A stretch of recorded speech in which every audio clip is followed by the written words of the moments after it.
Good morning, colleagues. Welcome to the third day of the Intersessional Meetings.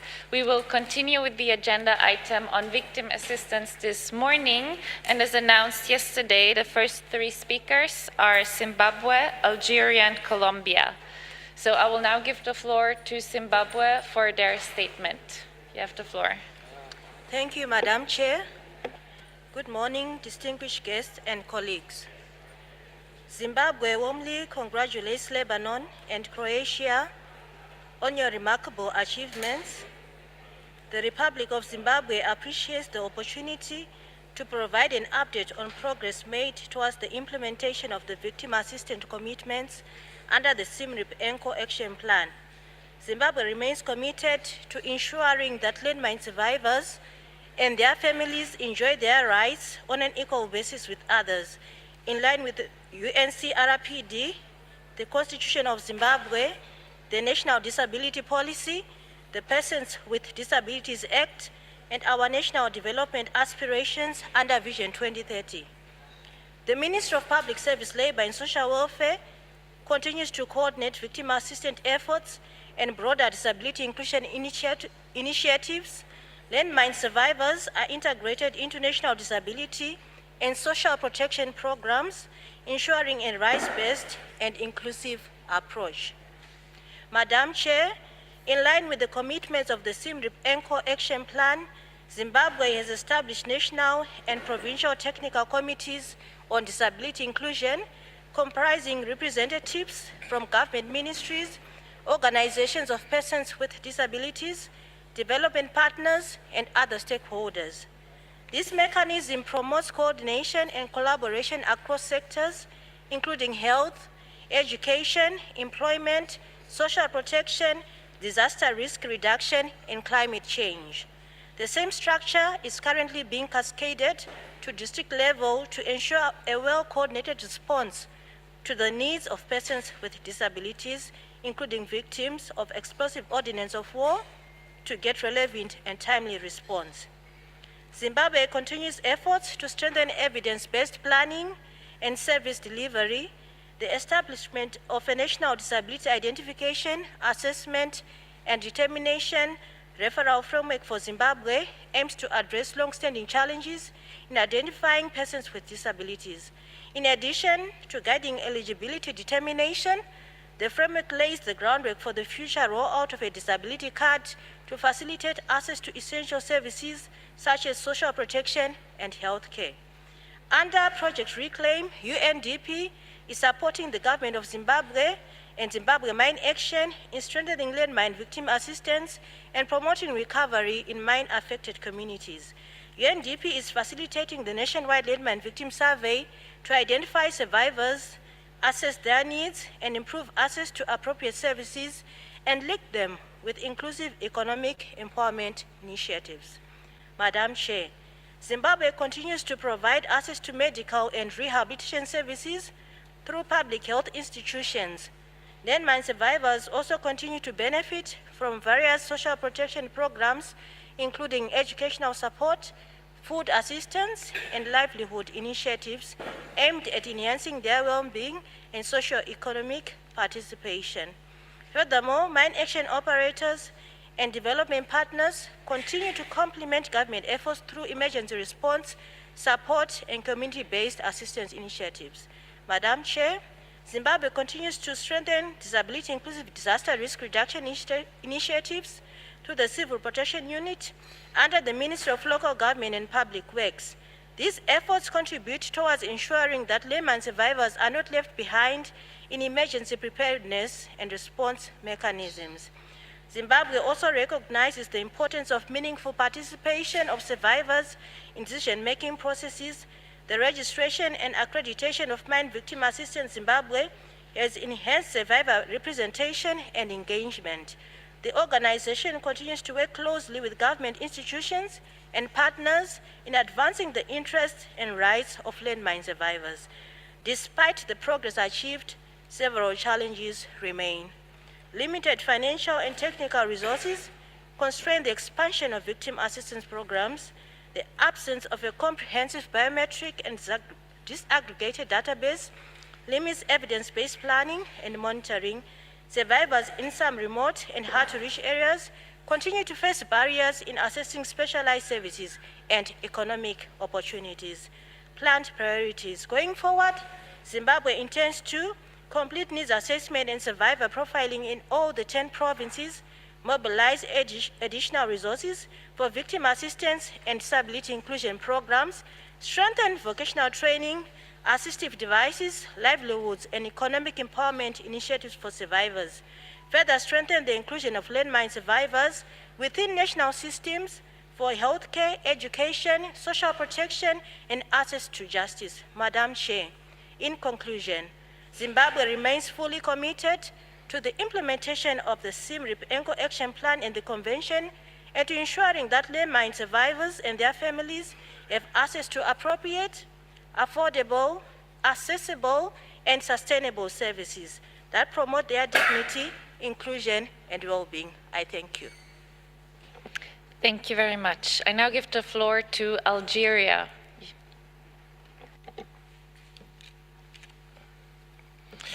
شكرا سيدة الرئيسة.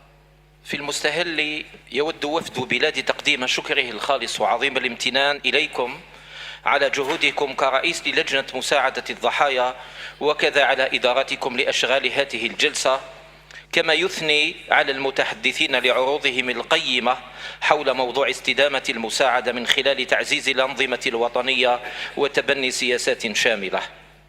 الحقيقة أن الجزائر منذ توقيعها على اتفاقية حظر الألغام المضادة للأفراد سنة 1997 تولي أهمية قصوى لتقديم المساعدة والعناية لضحايا الألغام المضادة للأفراد، بل وقبل ذلك منذ الاستقلال عكفت السلطات العمومية لبلادي على توفير الموارد البشرية والمادية الضرورية من أجل الاهتمام بهذه الفئة ومرافقتها. وقد أكدت خطة العمل لسيم ريب خلال سنوات 2025 إلى 2029 التي تم تبنيها خلال المؤتمر الاستعراضي الخامس للاتفاقية على التزام الدول الأطراف بضمان مشاركة تامة وفعالة ومتساوية في المجتمع على أساس احترام حقوق الإنسان والمساواة بين الجنسين والإنصاف الاجتماعي لضحايا الألغام، من خلال وضع 9 إجراءات تتعلق بمساعدة هذه الفئة.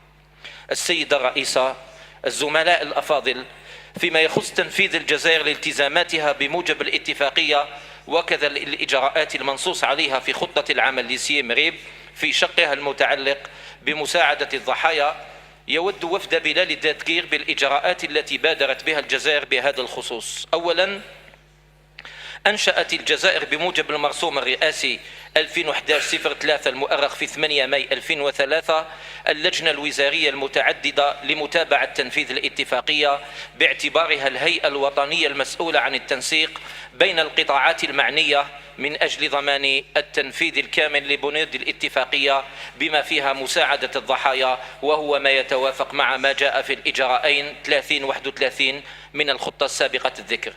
ثانياً، بغية ضمان الاهتمام الأمثل بضحايا الألغام زودت اللجنة بقاعدة بيانات دقيقة ومفصلة تشمل جميع المعلومات الخاصة بالضحايا وذوي الحقوق وتصنفهم من حيث الجنس والسن وطبيعة الإصابة وتوزيعهم الجغرافي. البيانات تستعملها جميع الهيئات المعنية كل فيما يخصه، وهو ما يتوافق مع متطلبات الإجراء 32. وفي ذات السياق وفي إطار ضمان التكفل الدائم بضحايا الألغام وتعزيز رعايتهم الصحية والاجتماعية والنفسية، اعتمدت الدولة الجزائرية سياسة وطنية واعية تتجسد فيما يلي: أولاً، الحق في الحصول على منحة دائمة قابلة للمراجعة وضمان التأمين الاجتماعي، بالإضافة إلى تحويل المنحة بعد الوفاة إلى ذوي الحقوق. ثانياً، مجانية استفادة ضحايا الألغام المضادة للأفراد على مستوى المركز الوطني لتجهيز معطوبي الحرب وضحايا الثورة التحريرية وذوي الحقوق وملحقاته الخمسة المتواجدة عبر التراب الوطني من خلال التكفل الطبي من طرف أطباء متخصصين لتحديد أجهزة العطب الملائمة لكل حالة وضمان المتابعة اللازمة والتكفل بإعادة التأهيل الوظيفي والعلاج الطبيعي والفيزيائي والمعالجة بالمياه لفائدة المستفيدين، وتوفير التجهيزات على أساس التشخيص الطبي لا سيما أجهزة البدائل السمعية، اللواحق البصرية، أطقم الأسنان والأفرشة الطبية والمساعدات التقنية على المشي والكراسي المتحركة والدراجات والعصي والركائز وغيرها، وصناعة وتركيب وتصليح وصيانة الأعضاء الصناعية ولواحقها باستعمال مواد وتجهيزات حديثة وذات جودة مطابقة للمقاييس المعمول بها، وصناعة وتوفير الأحذية والأحزمة الطبية والتضمين وضمان الخدمات المرافقة في مجال التجهيزات عبر التراب الوطني من خلال مختلف الوحدات الطبية التقنية المجهزة بعيادات متنقلة. وبخصوص الإجراء 33 المتعلق بتوفير الرعاية الطبية الملائمة للضحايا الجدد، فبفضل جهود الدولة الجزائرية لم يتم تسجيل أي ضحايا جدد للألغام في التراب الوطني خلال السنوات الأخيرة، وفي المقابل فإن القانون الجزائري قد كرس حق الضحايا في الاستفادة من الخدمات الصحية والرعاية من خلال إصدار مراسيم وقوانين تعنى بفئة ذوي الاحتياجات الخاصة ومن بينها المتضررين من الألغام. وفي ذات السياق بادرت وزارة المجاهدين وذوي الحقوق خلال سنة 2024 إلى رفع نسبة عطب أزيد من 80% من ضحايا الألغام، وذلك اعتبارا إلى تفاقم الأمراض الناتجة عن الإصابات وتقدم السن، والعملية لا تزال مستمرة. وفي إطار عصرنة الإدارة ورغمة أنظمة حفظ المعلومات، أشرف القطاع المسؤول عن التضامن الوطني إلى رقمنة البرامج المتعلقة بالدعم الاجتماعي المباشر وغير المباشر الموجه للأشخاص ذوي الاحتياجات الخاصة ومن بينهم ضحايا الألغام. هذا الإجراء يسمح بتوجيه الاتفاق بطريقة تضمن استفادة الفئات المستهدفة ويضمن متابعة دائمة وتحديث آني في قائمة المستفيدين بما يتوافق مع الإجراء 35. أما فيما يخص الإجراء 37 المتعلق بالاندماج الاجتماعي والاقتصادي لهذه الفئة، فإن الحكومة الجزائرية تلتزم بتوفير كل الشروط والمواد الضرورية لتمكين هذه الفئة وإدماجها في إطار النشاط الاجتماعي للدولة. وفيما يخص الإجراء 39 وبموجب المرسوم التنفيذي رقم 214/14 المؤرخ في 30 جويلية 2014 والمتعلق بكيفيات تخصيص مناصب العمل وتحديد المساهمة المالية ومنح الإعانات المتعلقة بتهيئة وتجهيز مناصب العمل لفائدة ذوي الحقوق أو ذوي الإعاقة، تم تخصيص ما لا يقل عن 1% من مناصب العمل للأشخاص ذوي الإعاقة ومن بينهم ضحايا الألغام، وفرض مساهمات مالية على أصحاب العمل الذين لا يلتزمون بهذه النسبة، وكذا منح إعانات مالية لأصحاب العمل لتكييف وتجهيز مناصب وأماكن العمل.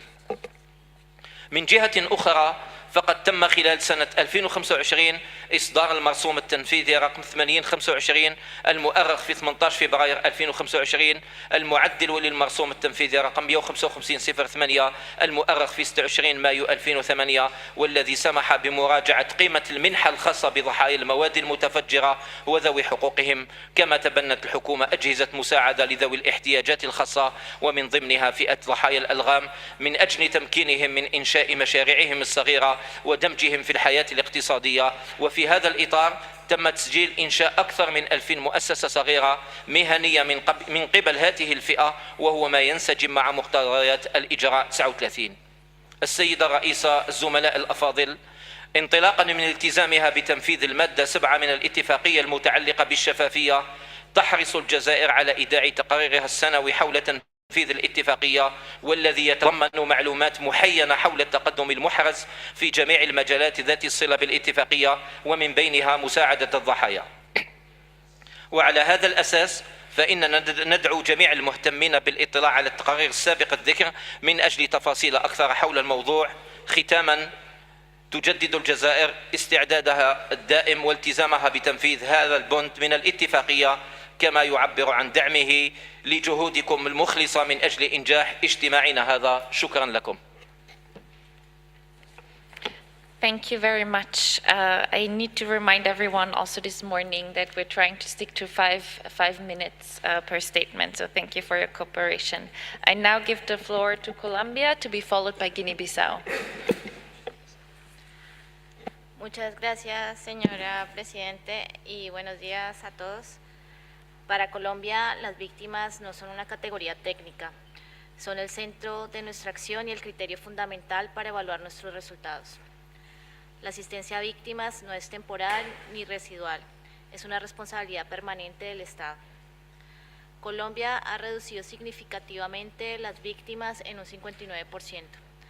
Sin embargo, nos preocupa el aumento de 10% en víctimas civiles, especialmente en territorios como el Catatumbo, que queda al noroccidente de nuestro país.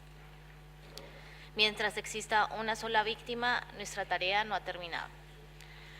Avanzamos en la creación del primer estándar nacional de asistencia a víctimas, actualmente en un 75%, integrando salud, inclusión social y desarrollo. Para ello, la cooperación internacional ha sido clave. Destacamos especialmente los recursos movilizados del Fondo de Naciones Unidas para la Paz para fortalecer asociaciones de sobrevivientes. A pesar de estos avances, reconocemos retos que requieren de nuestro máximo esfuerzo. El primero es la articulación interinstitucional efectiva. Aún persiste la falta de apropiación de roles por parte de algunas entidades de gobierno y la fragmentación de la información. El segundo es la sostenibilidad de la inclusión socioeconómica.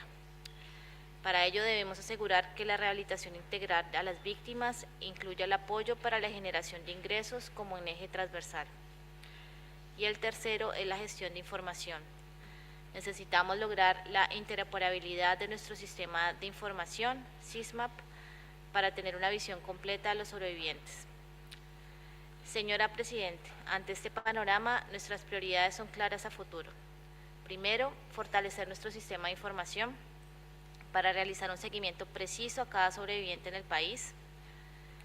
Segundo, profundizar la articulación interinstitucional a través de planes de trabajo con entidades claves para garantizar la inclusión social y económica efectiva de los sobrevivientes, sus familias y sus cuidadores. Tercero, continuar el fortalecimiento de las asociaciones de sobrevivientes, tanto civiles como de la fuerza pública. Y cuarto, asegurar la capacidad institucional del grupo AICMA, que es nuestro grupo de acción de minas en Colombia. Colombia reafirma su más alto compromiso con la Convención y con el Plan de Acción de CIANRIP. No escatimaremos esfuerzos hasta lograr la transformación territorial en nuestro país, hasta que la última víctima haya sido asistida y hasta que Colombia sea un país libre, por fin, de la sospecha de minas antipersonal. La medida real de esta convención está en la vida de las personas, y es por ello que Colombia reafirma su compromiso de poner las víctimas en el centro. Permítame dos comentarios finales, creo que tengo un minuto dentro de mi intervención.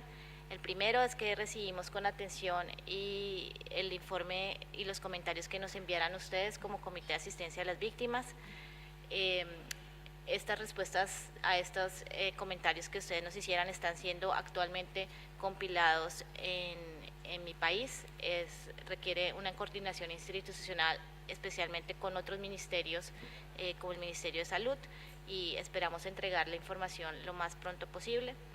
Y mi segundo comentario es porque ayer no intervenimos en el panel, pero escuchamos muy atentamente las intervenciones hechas, especialmente la de Humanity and Inclusion, donde mostraban la experiencia de Colombia en la implementación de AIMAS 1310 en todo el tema de asistencia de víctimas. Entonces queríamos agradecerles a la panelista del día de ayer por presentar nuestra experiencia en materia de la implementación de AIMAS 1310. Gracias. Thank you very much. I now give the floor to Guinea-Bissau, to be followed by Senegal. Bonjour. Merci, Madame la Présidente. Excellences, Mesdames et Messieurs, permettez-moi, au nom de la République de Guinée-Bissau, de remercier Son Excellence, Madame la Présidente, pour l'opportunité que nous a donnée de présenter les défis et les progrès concernant l'assistance aux personnes handicapées et aux victimes des mines antipersonnelles. Madame la Présidente, la Guinée-Bissau a connu des progrès significatifs, mais elle fait face encore à d'importants défis pour remplir ses obligations internationales liées à la ratification des traités sur les droits humains, en particulier la Convention internationale sur les droits des personnes handicapées. La vision stratégique d'inclusion que l'on souhaite est celle d'une inclusion effective, cohérente et solidaire, dans le but d'impliquer la responsabilisation de tous les secteurs de la société, notamment la communauté, les pouvoirs publics, la famille, ainsi que les autorités religieuses et traditionnelles. Madame la Présidente, le Code pénal de la Guinée-Bissau, dans son article 110, punit d'une peine de prison de 2 à 8 ans la personne qui ôte la vie à un enfant du fait de sa naissance avec une déficience physique ou mentale manifestée. Dans le cadre de l'éducation de qualité et inclusive, le gouvernement, à travers ses partenaires internationaux et la société civile, a créé des facilités d'accès comme des rampes, des salles de classe accessibles, des tableaux bas, des toilettes dans certaines écoles. Et il y a 15 à Bissau, 15 dans la région du Oyo, 8 dans la région de Cacheo, 1 dans la région de Bafata, 1 dans la région de Gabou et 1 dans la région de Kinara. Des enseignants ont été formés et des supports pédagogiques accessibles, comme en langue de signes, ont été produits. Madame la Présidente, la stratégie prévoit également la mise en œuvre de plans de formation et de communication en langue de signes. C'est pourquoi le gouvernement a signé un accord de partenariat avec des écoles et l'Université lusofona pour dispenser cette formation. Le centre de réhabilitation motrice, soutenu par le comité de Croix-Rouge international, a traité plus de 1800 personnes. Il a fabriqué 165 articles orthopédiques pour les victimes de mines et les personnes en situation de handicap. Il a distribué 162 fauteuils roulants et 80 paires de béquilles. En outre, l'hôpital national Simon Mendes, en partenariat avec l'Union nationale des personnes handicapées et victimes de mines, a embauché 10 personnes handicapées pour travailler dans les différents services administratifs de cet hôpital. En conclusion, une des personnes handicapées a été nommée conseiller spécial au président de la Fédération de football de la Guinée-Bissau et élu président de la Fédération de sport pour personnes handicapées de Guinée-Bissau. En Guinée-Bissau, il y a eu 2 autres victimes de mines antipersonnelles et de restes d'explosifs de guerre. La première étant décédée en novembre 2025 et le dernier ayant été gravement blessé, perdant l'un de ses membres inférieurs en février 2026. Je vous remercie pour votre attention. Thank you very much. I now give the floor to Senegal, to be followed by Thailand. You have the floor.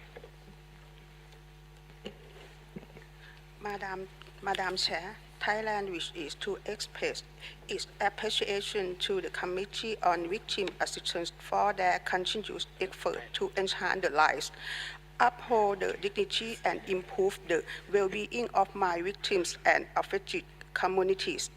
Thailand regards victim assistance as a fundamental pillar of the Anti-Personal Mine Ban Convention. In line with this, Thailand remains fully committed to implementing the strategic actions set out in the Siem Reap Angkor Action Plan. Under the Empowerment of Persons with Disabilities Act and other relevant laws, Thailand, through the Department of Empowerment of Persons with Disabilities, serves as the principal agency in advancing policy to strengthen capacity and enhance assistance for my victims. Madam Chair, allow me to share a current situation regarding those affected by landmines in Thailand. Currently, there are 667 mine victims registered. As persons with disability, more than 90% of them suffer from physical or mobility impairments, which are primarily affected by visual, hearing, or communication impairment. Moreover, recent landmine incidents along the Thai-Cambodian border, which resulted in 13 Thai military personnel suffering from permanent disability, highlight the continuing humanitarian consequences of anti-personnel mines.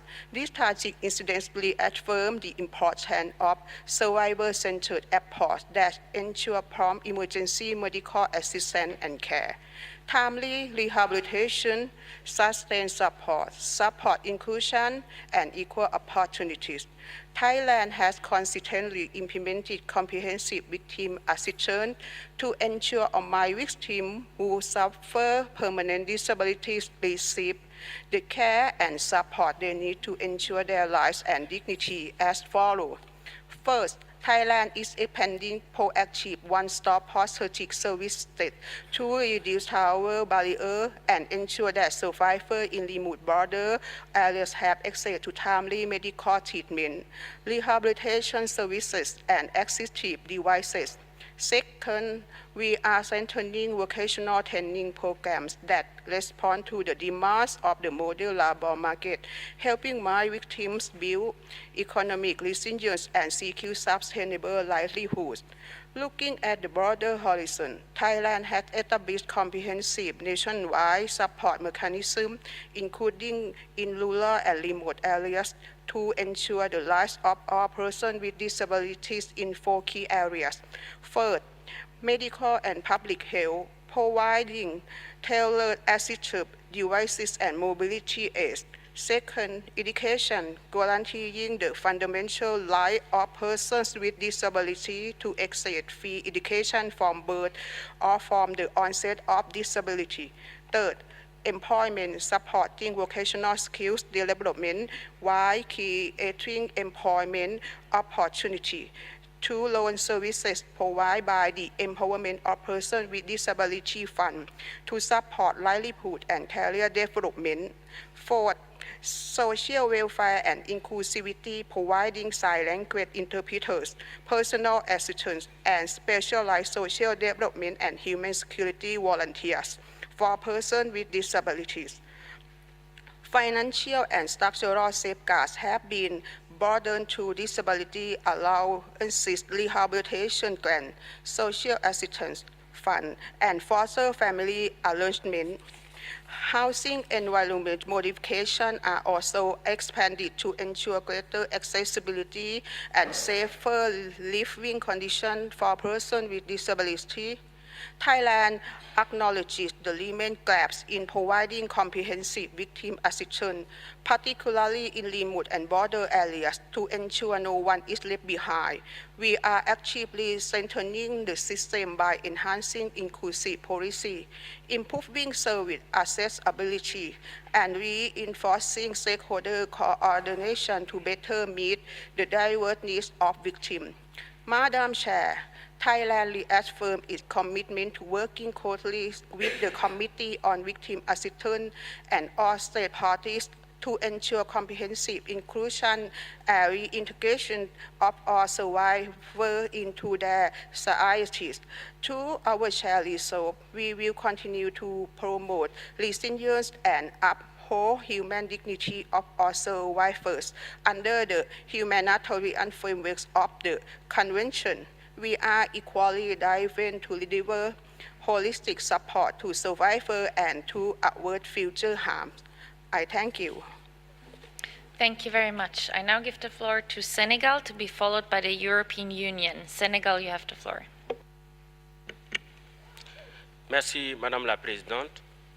Je m'en vais vous faire la présentation du rapport sur l'assistance aux victimes du Sénégal. Oui, prochain. Alors, par rapport à l'ampleur du défi, c'est-à-dire la situation actuelle du Sénégal, nous avons connu de nouveaux accidents par mine, malheureusement. Le premier accident a eu lieu en août, le 26 août 2025, a concerné un jeune garçon de 24 ans, que malheureusement il s'en est sorti amputé d'une jambe. Le deuxième accident qui a eu lieu le 19 avril dernier, c'est un camion de sable qui a provoqué l'accident. Il y avait 3 personnes, un homme et 2 jeunes. Heureusement, ils sont sortis indemnes de cet accident. Le suivant. Diapo suivant, oui. Alors, au Sénégal, aujourd'hui, nous sommes à 874 victimes de mines, civiles et militaires confondus. Et en regardant, nous sommes à 457 civils survivantes. Parce que la préoccupation du Sénégal par rapport à l'action contre les mines, c'est de prendre en charge les civils et présentant des séquelles physiques et psychologiques. Ils sont au nombre de 188. Ça veut dire parmi les 457 civils, il y a 188 qui aujourd'hui ont besoin d'une assistance psychologique et ou physique. Et nous sommes à 86 victimes de mines civiles amputées. Prochain. Slide. Suivant. Par rapport aux réalisations, vous avez écouté la présentation du Sénégal hier pour l'article 5. Les réalisations concernant avant la conférence d'examen de Siem Reap, pendant les 5 ans, ont été présentées. Et ce qu'on vous présente ici, c'est les réalisations de 2025 et la moitié de 2026. Donc nous sommes à 3 conventions de financement qui sont en cours. Convention permettant aux victimes de mines d'avoir accès au niveau des hôpitaux et d'une pharmacie pour tout ce qui est soins. Et 50 victimes ont bénéficié de services de soins médicaux. Quand on parle de services de soins médicaux, il s'agit d'analyse, il s'agit de radio, il s'agit de scanner, tout acte délivré pour des raisons de santé. Et à ce niveau, nous avons 25 actes concernant des radios de consultation, d'analyse, mais également de médicaments en fonction des besoins de ces victimes de mines-là. Prochain. Suivant. Merci. Et pour l'année 2026, nous sommes à 13 victimes de mines, parce que c'est en fonction des besoins, quand la victime n'est pas dans le besoin. Mais ce qu'il faut retenir, c'est que 100% des victimes de mines civiles présentant des séquelles physiques et ou psychologiques sont prises en charge et gratuitement, qu'il s'agisse de soins médicaux, comme 63 actes ont été délivrés déjà depuis le début de l'année. Nous sommes à 27 conventions de financement au profit des victimes de mines. À retenir qu'il y a des structures, qu'il s'agisse seulement du Centre national d'action anti-mines, mais également des structures de l'État et des ONG. Toutes les victimes qui s'y présentent reçoivent des conseils et des orientations, soit pour une formation professionnelle, soit pour un appui psychologique. Prochain, suivant. Alors, vous avez vu là, quand on parlait tout à l'heure, je vous parlais des 3 conventions qui sont en cours. Nous avons l'hôpital de la Paix, qui est un hôpital universitaire. Nous avons au milieu la pharmacie de Tilène. C'est une pharmacie qui leur permet d'avoir accès gratuitement à tous les médicaments.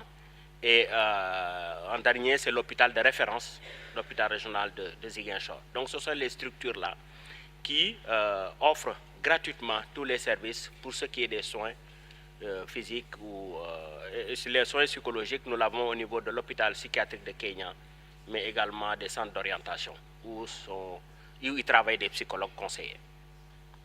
Prochain. Alors, les défis. Les défis, nous allons, d'ici la fin de l'année, mettre à jour la base de données des victimes de mines, qui nous permettra, cette mise à jour, de mieux cerner les préoccupations physiques et psychologiques des victimes de mines. Parce que l'objectif de l'assistance aux victimes au Sénégal, c'est la réinsertion socio-économique, permettre à la victime de partir de ses propres moyens pour pouvoir survivre. Et bien sûr, nous allons continuer à renforcer la prise en charge sanitaire dans tous les domaines. Quand on parle de prise en charge sanitaire, elle est physique, mais également psychologique. Et l'accompagnement à la réinsertion socio-économique qui va de la formation à la capacitation, mais également au financement pour l'accès aux revenus.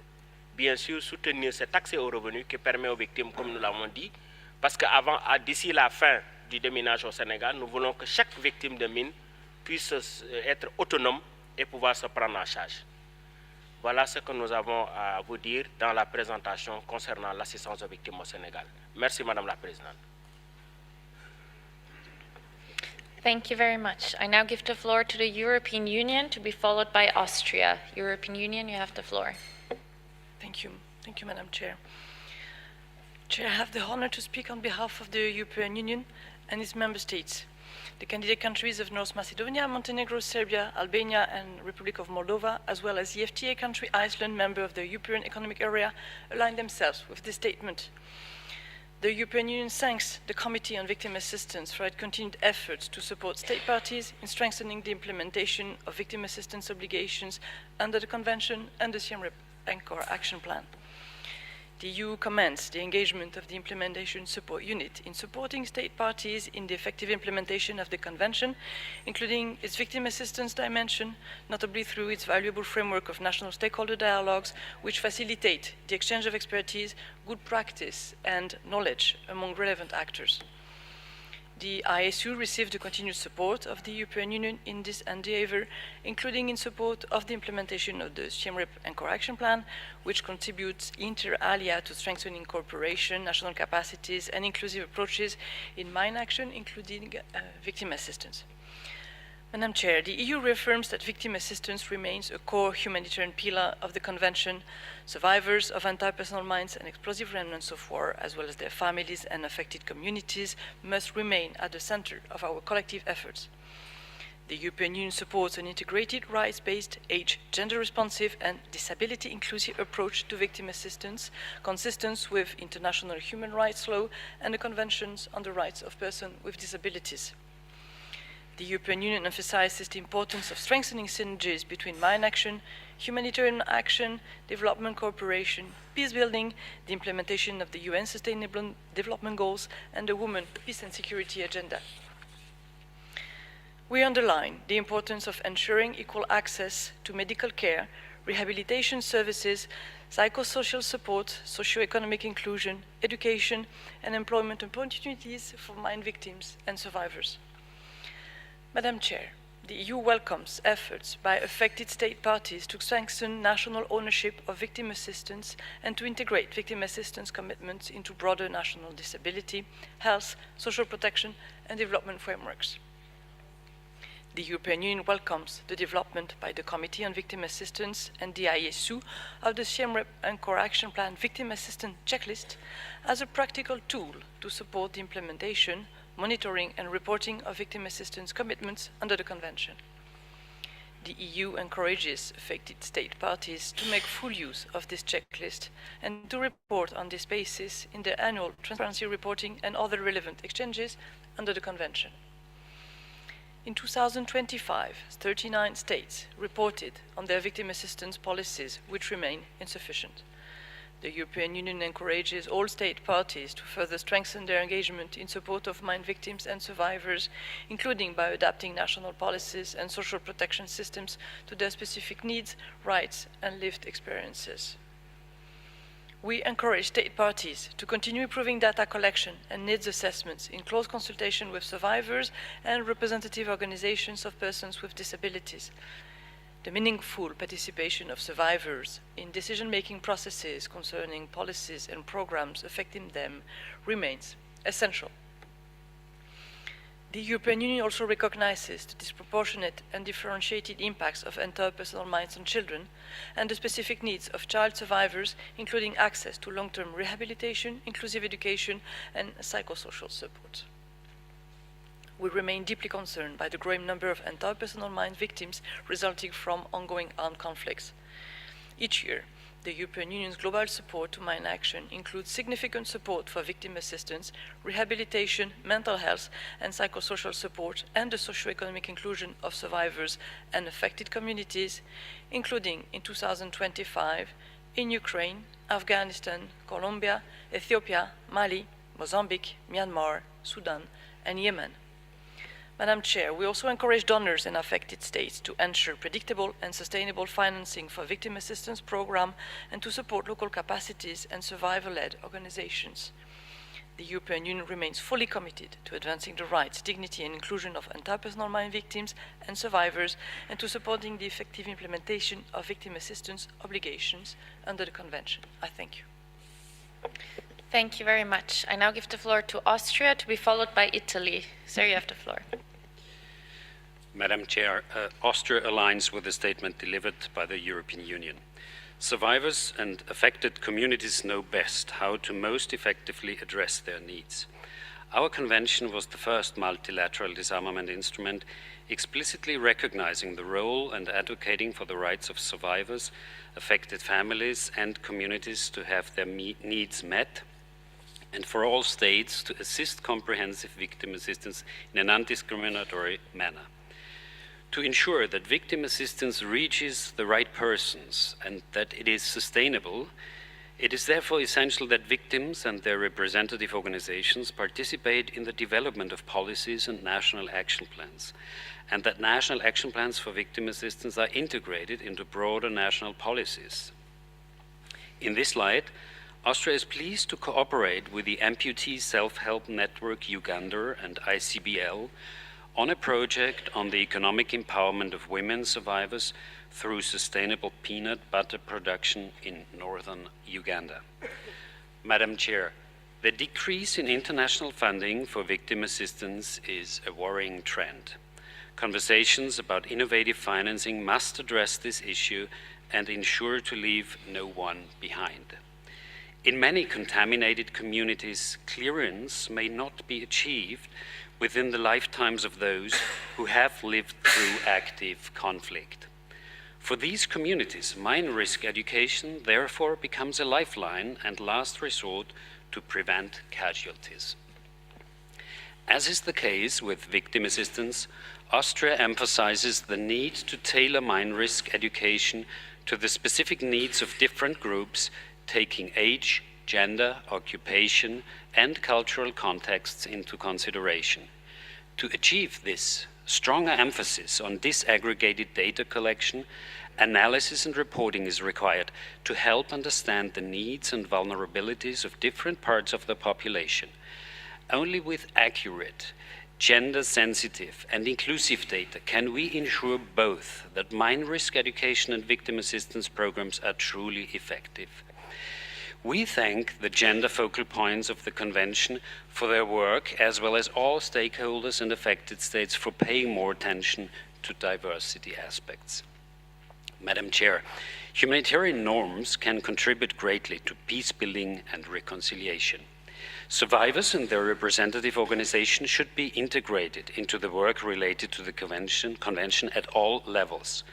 This can further foster dialogue and reconciliation. For Austria, a human-centered approach with a full, equal, effective and non-discriminatory participation of survivors in society remains at the heart of our convention. To effectively harness our expertise, resources and ensure a wider impact, we must make use of synergies in victim assistance with other existing instruments, including the CCM, Protocol 5 of the CCW, the CRPD and the Women, Peace and Security and Children in Armed Conflict agenda. In addition, the political declaration on IRBIPA incorporates provision on victim assistance and offers further potential for collaboration on a policy and practical level. We are encouraged to see more states parties endorsing the declaration. In this regard, the Victim Assistance Committee held a joint statement at the Conference of States Parties to the CRPD last week in New York, allowing us to further foster synergies among victim assistance provision in humanitarian disarmament efforts and with the Convention on the Rights of Persons with Disabilities. Madam Chair, Austria has been actively supporting victim assistance efforts both in states parties as well as in countries that have not yet acceded to the Convention. We will continue to do so wherever possible and through the Committee on Victim Assistance. I thank you. Thank you very much. I now give the floor to Italy, to be followed by Japan. Sir, you have the floor. Thank you, Chair. At the outset, I would like to thank you and the members of the Committee on Victim Assistance for your valuable efforts in this endeavor. Italy aligns itself with the statement delivered by the European Union. Allow me to add a few remarks in my national capacity. We endorse the comprehensive approach set out in the Siem Reap Anchor Action Plan, underscoring the need to mainstream victim assistance within national policies, plans, budgets, and legal frameworks, consistent with the implementation of the UN Sustainable Development Goals and the Women, Peace and Security Agenda.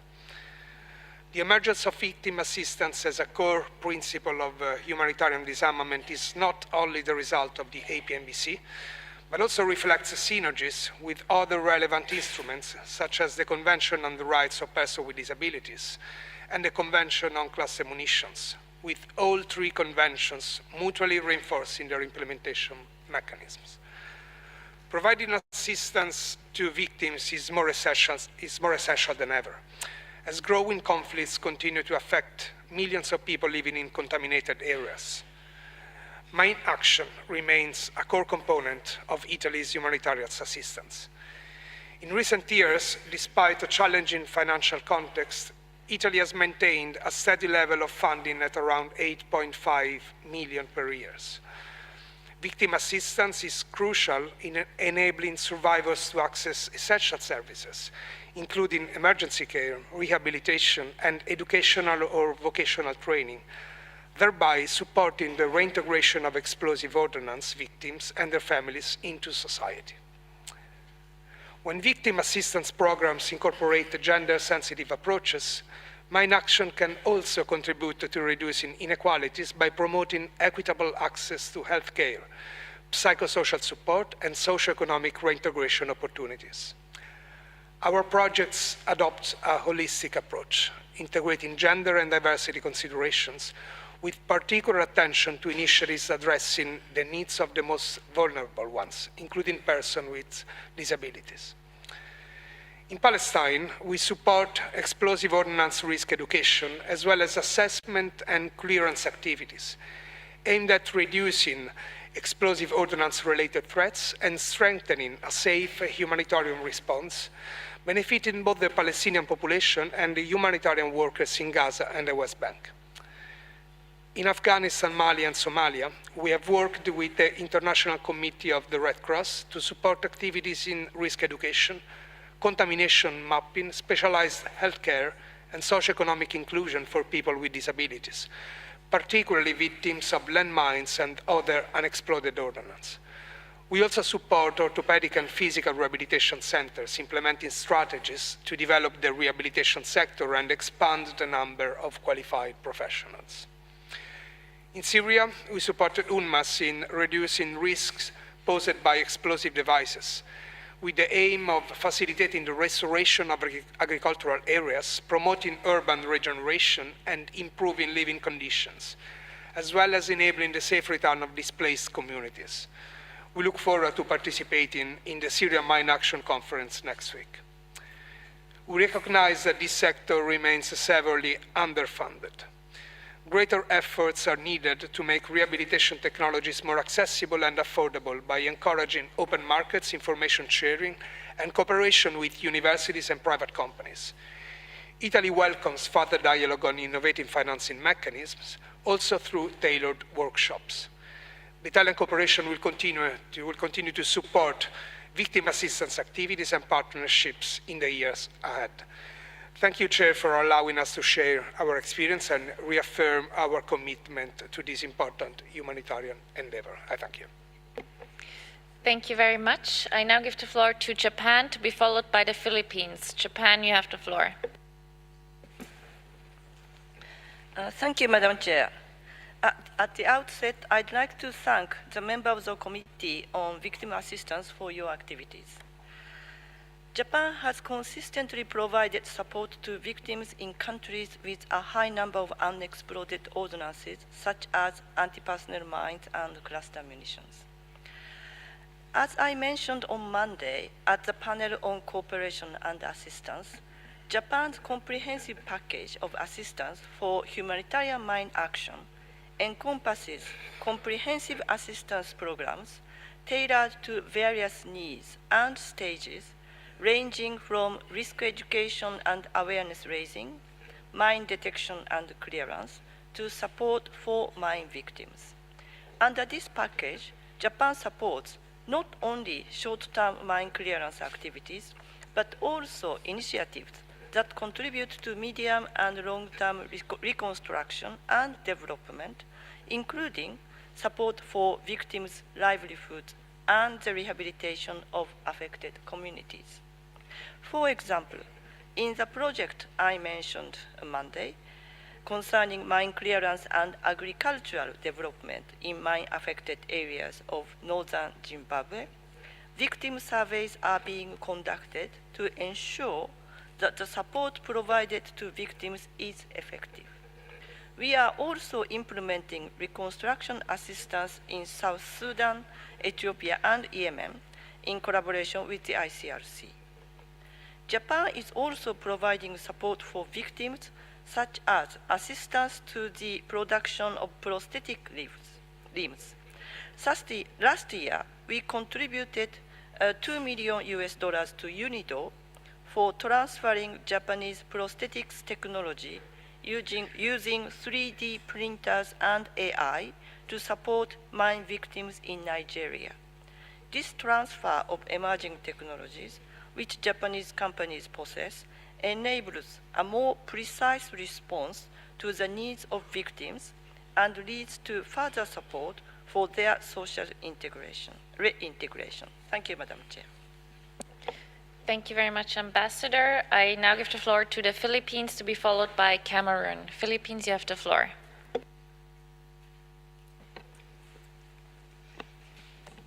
Thank you, Madam Chair. Implementation of the Mine Ban Treaty does not end with landmine eradication. The Convention clearly outlines the obligation of states to implement victim assistance measures, a testament to the value it places on the dignity of every human being. In 2024, the number of victims of landmines and ERWs reached a 4-year high, a recorded global total of 6,000 plus victims, including almost 2,000 fatalities. Along with this, funding for victim assistance is experiencing a decline.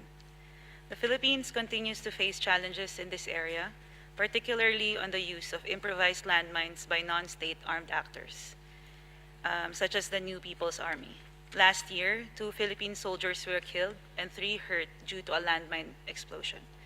And previous to this, Philippine authorities recovered war material of the New People's Army, which included Claymore-type anti-personnel mine.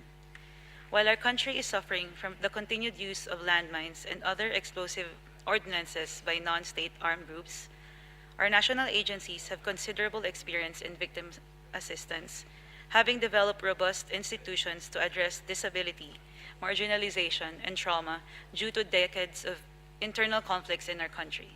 In 2022, the Philippines enacted a legislation for the victims of a 5-month-long armed conflict in southern Philippines that entitled the victims to monetary compensation and established a compensation board that allowed the heirs of those who died from conflict to claim compensation.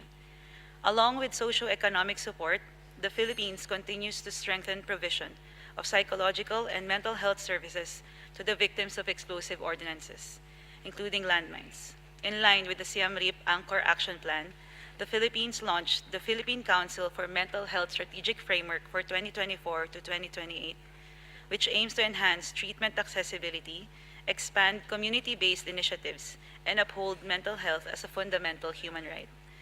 The Philippines also cooperates with the ASEAN Regional Mine Action Center and civil society partners to provide medical care and mental health support to survivors. As a state party to the Convention on the Rights of Persons with Disabilities, we uphold the principle of non-discrimination and ensure persons with disabilities, including those injured by landmines, are not socially excluded. The Philippines reaffirms its commitment to Article 6.3 of the APMBC and stands ready to collaborate with the coordinators, fellow states parties, and civil society partners and share our experiences and best practices to strengthen support for victims. Thank you. Thank you very much. I understand there was a misunderstanding on the speakers list, so my next speaker is Norway, to be followed by South Africa. Norway, you have the floor. Thank you, Madam Chair. Norway thanks the Committee on Victim Assistance for its work and the panelists for an interesting panel discussion yesterday. We would like to add 3 brief reflections on what is needed to sustain victim assistance in practice. First, victim assistance should be built into the systems people actually rely on: health, rehabilitation, social protection, education, employment, and community-based services. This means clear national responsibility, budget lines, referral pathways, and continuity beyond Article 5 completion. Without these elements, support risks remaining a project-based and uneven undertaking. Second, roles and responsibilities should be clearly defined across the relevant national systems. including health, social affairs, disability inclusion, so that coordination, data, referrals, and follow-up do not fall between institutions. Finally, survivors' perspectives should shape policies and services from the outset. This requires meaningful participation of survivors and organizations of persons with disabilities in planning, implementation, and monitoring, and practical measures to reach people in rural and remote areas. Gender, age, disability, and other diversity factors must be reflected in needs assessments, service design, and follow-up. For Norway, the priority is to move from commitments to delivery. Stronger national ownership, predictable financing, better coordination, and services shaped by those they are meant to support. Norway remains a committed partner in this work. Thank you. Thank you very much. I now give the floor to South Africa, to be followed by Indonesia, who is the last states party on my list. So South Africa, you have the floor. Thank you, Chair. South Africa's view is that sustainable victim assistance must be anchored in strong national systems and institutions. In line with Actions 30 and 39, we believe that long-term impact is best achieved when victim assistance is integrated into existing national frameworks rather than relying on parallel structures. In this regard, we support the designation of a relevant national focal point within government to coordinate victim assistance. Such coordination enables coherence across sectors and ensures alignment with broader national development priorities, while strengthening national ownership. While South Africa is not a mine-affected state and therefore does not face the direct challenges associated with providing victim assistance through national mine action strategies, we remain acutely aware of the realities faced by affected states within our region. Several neighboring countries continue to contend with the humanitarian and developmental consequences of anti-personnel mines, including persistent clearance challenges that delay the safe return of communities, impede socio-economic development, and increase the risk of new casualties. We therefore underscore the importance of sustained international cooperation and assistance to support affected states in fulfilling their clearance obligations and strengthening national capacities for victim assistance. Addressing these challenges is essential not only for the well-being and dignity of survivors, but also for advancing regional stability, resilience, and sustainable development. South Africa further recognizes that meaningful participation of victims and affected communities is central to effective victim assistance. National systems must ensure their inclusion in planning, monitoring, and evaluation processes.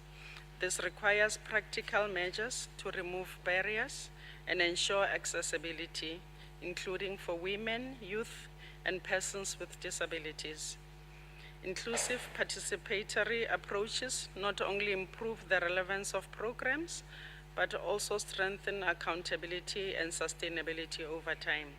In conclusion, South Africa supports efforts to strengthen national systems for victim assistance and to ensure that survivors and affected communities are meaningfully included in relevant decision-making processes.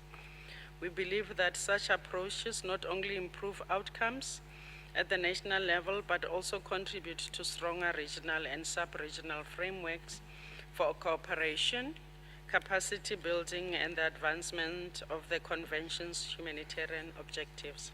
I thank you, Chair. Thank you very much. I now give the floor to Indonesia, to be followed by Cameroon. Indonesia, you have the floor. Thank you, Madam Chair. Indonesia welcomes the continued implementation of Action 32-39 of CMREP Angkor Action Plan. The humanitarian commitment of the Convention extends beyond mine clearance. It also requires us to ensure that mine victims enjoy their right, participate fully in society, and live with dignity. Therefore, Indonesia supports the CMREP Angkor Action Plan, emphasizes on integrating victim assistance to national policies, legal framework, public services, and budget to ensure long-term sustainability.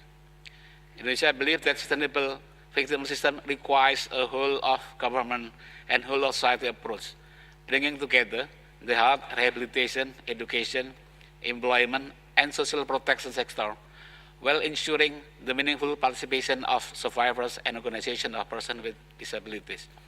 While Indonesia does not have mine-affected communities requiring victim assistance under the Convention, we have established a strong national framework for the promotion and protection of the rights of people with disabilities and the implementation of the Convention on the Rights of People with Disabilities, or CRPD.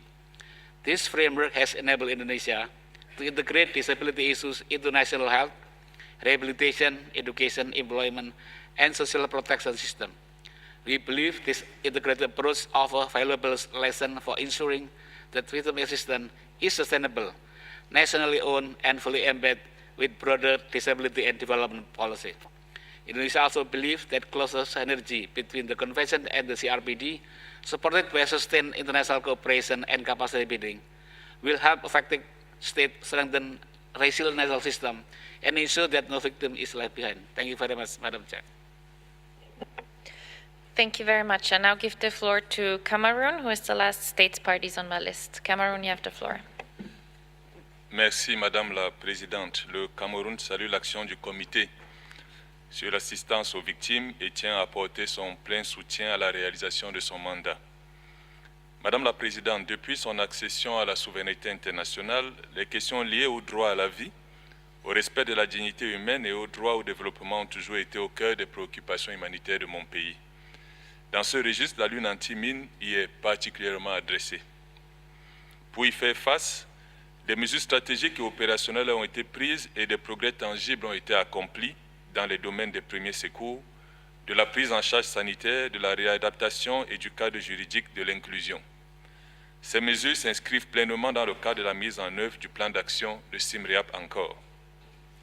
C'est sur cette base que les plans présidentiels de reconstruction et de développement des régions du Nord-Ouest et du Sud-Ouest en proie à des attaques terroristes récurrentes, ainsi que celles de l'extrême nord du Cameroun en proie aux exactions de Boko Haram ont été instituées et mises en œuvre en vue de restaurer les infrastructures détruites, relancer l'économie locale et consolider la cohésion sociale. Ces programmes du gouvernement camerounais ciblent des besoins spécifiques en fonction des crises qui ont frappé ces régions. Madame la Présidente, le Cameroun est conscient des défis que pose l'assistance aux victimes. C'est la raison pour laquelle mon pays opte pour une amélioration du cadre institutionnel par le biais du renforcement de la décentralisation afin d'impacter profondément l'économie et la gouvernance locale. Dans cette dynamique, une attention particulière est accordée aux groupes vulnérables, notamment les femmes, les jeunes et les personnes vivant avec un handicap, y compris les peuples autochtones. À cet effet, un plan spécial de promotion de l'emploi jeune, doté d'une enveloppe de 50 milliards de francs CFA au titre de l'exercice budgétaire 2026, est en cours de mise en œuvre. Toutefois, afin de faire face de façon optimale aux nombreux défis que pose l'assistance aux victimes, le Cameroun veut savoir compter sur l'assistance technique et financière des différents partenaires de la lutte anti-mine en faisant appel à la coopération et à la solidarité internationale. Je vous remercie. Thank you very much. We will now continue with organizations that want to take the floor on this item, and I have ICBL, the International Humanitarian Law and Youth Initiative, and GICHD on my list. ICBL, I give you the floor. Thank you, Madam President. Victim assistance is not optional. It is a legal and humanitarian obligation under the Mine Ban Treaty. It is about rights, dignity, and inclusion. State parties have committed to providing medical care, rehabilitation, psychological support, and opportunities for survivors to participate fully in society. The ICBL is concerned that victim assistance is receiving less attention, even though it remains a long-term responsibility. Every year, thousands of people are still killed or injured by landmines and explosive remnants of war. The needs of survivors do not disappear over time, and neither do the obligations of the state parties. We therefore call on all state parties to reaffirm their commitments by providing adequate national resources, strengthening national ownership, integrating victim assistance into health, disability, and social protection systems, and ensuring the meaningful participation of survivors in decisions that affect them. At the same time, victim assistance is becoming more difficult to deliver. Conflict damages health and rehabilitation services. Displacement separates survivors from care and support. Gender inequality continues to limit access to services. Climate-related disasters can create additional barriers for persons with disabilities. Many survivors also face difficulties in accessing prosthetic components, assistive devices, rehabilitation equipment, and other essential support. Delays in access can delay recovery, independence, and participation. At the same time, there are opportunities. New technologies can improve information sharing, referrals, data collection, and access to services. But technology cannot replace the need for strong rehabilitation services, trained professionals, psychological support, and sustained engagement with affected communities. As more state parties, including Croatia, complete clearance, victim assistance must not become a victim of success. Clearance ends the threat of future casualties, but it does not end the needs or rights of survivors. State parties must turn commitments into action by strengthening national systems, investing in sustainable services, supporting innovation, and keeping survivors at the center of implementation. Thank you. Thank you very much. I now give the floor to the International Humanitarian Law and Youth Initiative. You have the floor. Thank you, Madam Chair. IHLYI welcomes the opportunity to take the floor under this agenda item on victims' assistance. We emphasize that assistance to victims of anti-personnel mines and explosive remnants of war is not only a humanitarian obligation, but also a fundamental human rights commitment. In this regard, we underscore the importance of the recent resolution on the impact of the anti-personnel mines on the full enjoyment of all human rights, adopted at the Human Rights Council through the initiative of the People's Democratic Republic of Algeria, together with a group of states. This resolution represents a significant advancement in strengthening a human rights-based approach to addressing the impact of landmines.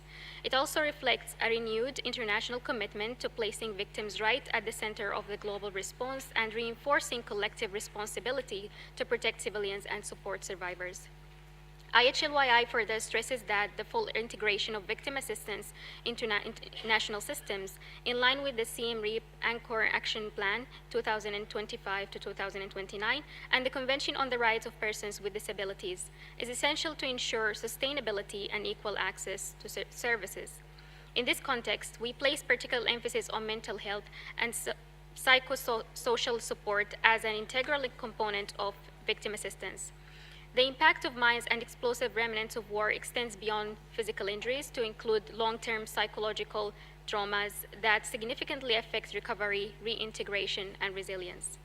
In this regard, IHLYI has submitted a report to the Office of United Nations High Commissioner for Human Rights on the impact of weapons and armed conflicts on the mental health of young people. The report highlights the urgent need to integrate psychosocial support into humanitarian responses as a core pillar of protection and recovery in conflict-affected settings. In this context of Sudan, victims and survivors continue to face complex and severe challenges as a result of the ongoing armed conflict.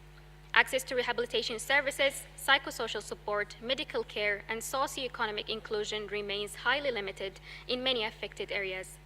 In addition, security constraints continue to restrict humanitarian access to certain locations, further increasing the vulnerability of affected communities. Through our Climate in Conflict Sudan project, IHLYI has worked directly with victims of explosive remnants of war, including persons with disabilities. We have documented testimonies reflecting the multidimensional impacts of those injuries, including physical, psychological, social, economic, and environmental. Participants, including persons with disabilities, highlighted the limited inclusion of survivors in assistance programs and decision-making processes, underscoring the need for more inclusive and participatory approaches. In this regard, we express our appreciation to the Implementation Support Unit of the Anti-Personnel Mine Ban Convention for its support to our training program, Foundational Training, Youth in Climate Action between International Conventions and Humanitarian Work, which strengthened youth understanding of disability inclusion within the convention framework. We therefore reiterate that victim assistance must not remain limited to short-term interventions, but must be fully integrated into national policies, health system, disability frameworks, and development plans to ensure sustainability and equal access to services.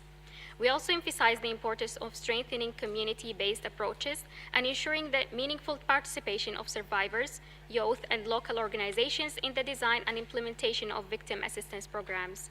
Finally, we call for enhanced international cooperation and support to affected states, including Sudan, to ensure the full implementation of victim assistance obligation in a manner consistent with the spirit of the recent Human Rights Council resolution and its commitment to a human rights-based approach to mine action. I thank you. Thank you very much. I now give the floor to GICHD to be followed by UNMAS. GICHD, you have the floor. Madam Chair, the GICHD welcomes the focus of this session on sustaining victim assistance through stronger national systems and inclusive policies.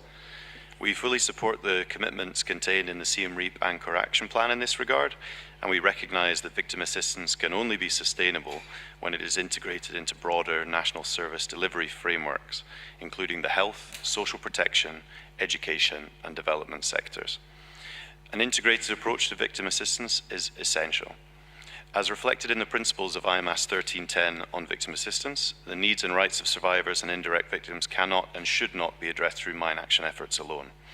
Effective victim assistance requires coordination across sectors and institutions, meaningful engagement of survivors and their representative organizations, and alignment with national commitments under the Convention on the Rights of Persons with Disabilities. Strong national ownership, supported by clear focal points and interministerial cooperation, is critical to ensuring that survivors and indirect victims are not left behind. The GICHD promotes the integrated approach to victim assistance through our support to mine-affected states, including on strategic planning, information management, national mine action standards, and many other areas. We have also mainstreamed victim assistance materials across our training packages.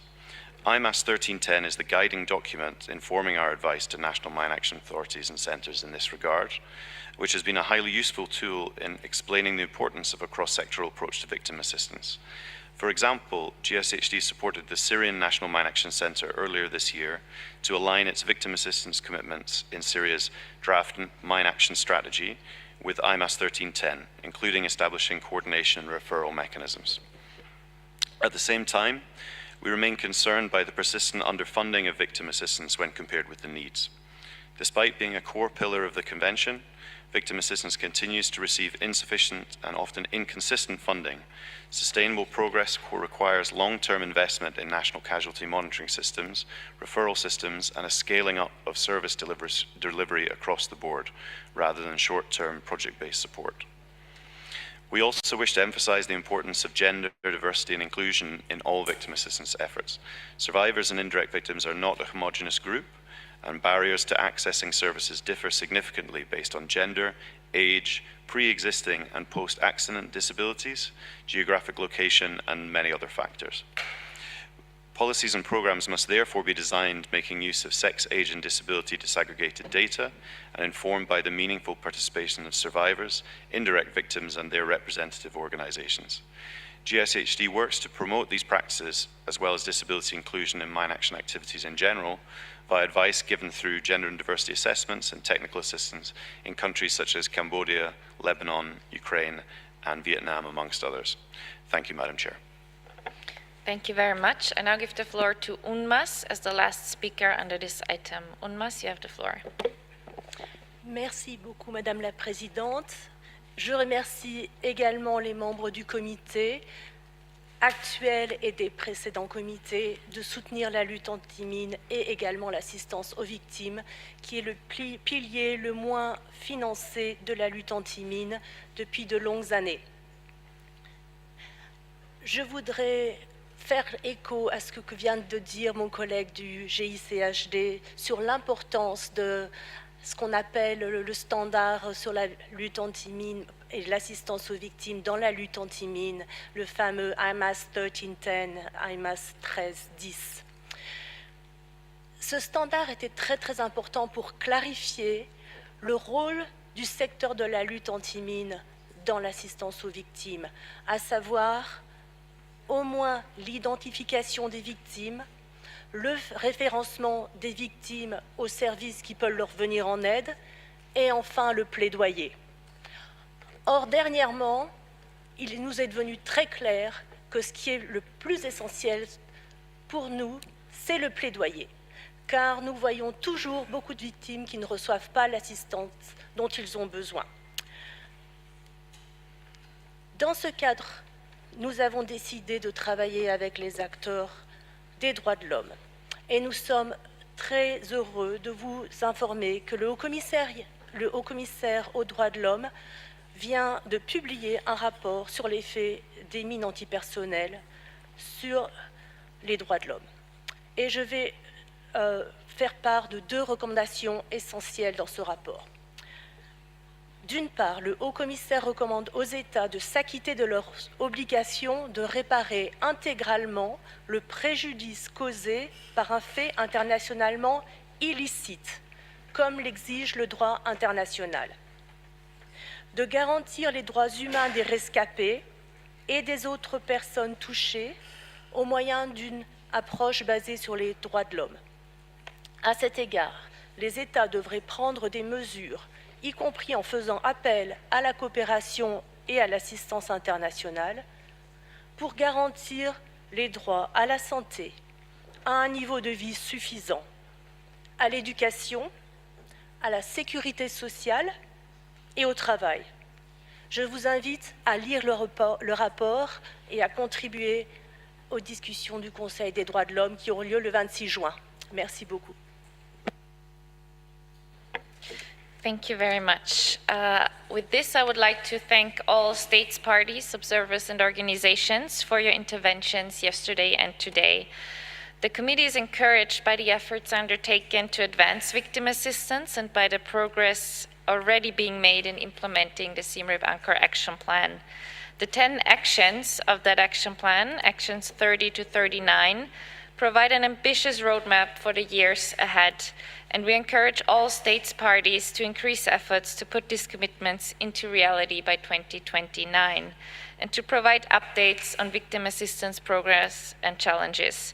On behalf of the committee, once again, I would like to encourage all states parties that implement victim assistance and have not provided an update this year to do so as soon as possible. To victim assistance experts, the committee had been keen to convene a victim assistance expert meeting also this week. However, due to an unforeseen last-minute change, it wasn't possible to do so. The committee will instead host a victim assistance expert meeting during the 23rd meeting of states parties later this year, and we look forward to your participation. We also invite you to contact the committee and the ISU for any assistance you may need in your victim assistance efforts, including reporting. With this, I thank you and allow me to invite the Committee on Article 5 implementation to take the stage. Thank you.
Excellencies, distinguished delegates, colleagues, today's discussion goes on the heart of CMRIP Anchor Action Plan, ensuring that national capacities remain strong, functional, and resilient during the long after Article 5 completion.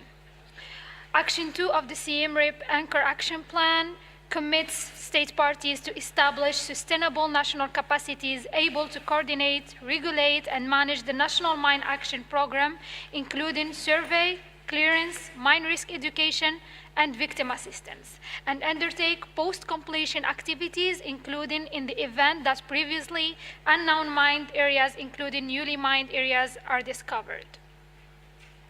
In short, there is a need for strong commitment from states to develop their capacities to address their obligations under Article 5, as well as a need to recognize that the completion is often not the end of our responsibility. States must be able to coordinate, regulate, and manage their mine action programs, including survey clearance, mine risk education, and victim assistance, and must be prepared to respond to previously unknown or newly laid mined areas after declaring completion. What we know for certain is that anti-personnel mines is often not the only contamination faced by these state parties. Many states face contamination by many other exploded ordnance. Algeria knows too well the importance of having in place a residual contamination capacity. This panel is a space for reflection and exchange to explore practical approaches, challenges, and opportunities for strengthening national capacities. How we can design our national systems to ensure long-term sustainability and for ensuring that a strong residual capacity is put in place as soon as possible and well ahead of completion. Let me remind you that following the panel, we will move to agenda item 6B, which is the opportunity for the state parties to update us on their national efforts. So please reserve your national statements for after the panel and engage in our informal discussions on this particular matter of national capacities.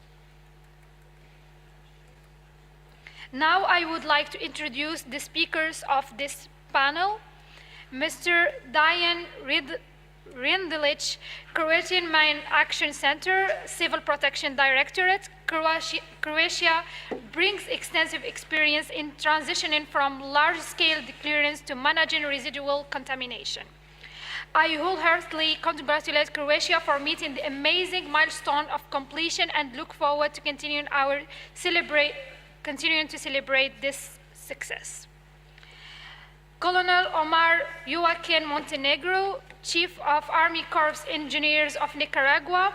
Nicaragua was one of the most mine-affected states in Central America and has completed Article 5 and maintains a national capacity to respond to new discoveries. Commander Juan Bendo John Sylvester Corogo, Permanent Secretary of the National Commission of Arms Control of Burkina Faso, a state party that has recently submitted a request for extension due to newly contaminated mine areas and has expressed its objectives of building its national capacity. A warm welcome to all of you and thank you very much for joining me in this panel. Let me start first with Mr. Dajan. You have worked with Croatian Mine Action Center for over a decade. You have seen it evolve into an institution which achieved this amazing milestone. It's clear that national ownership demonstrated by Croatia was a key element in this achievement. It would be great if you could take us through, let's say, capacity building journey and how Croatia is considering life after completion. Please, you have the floor, sir.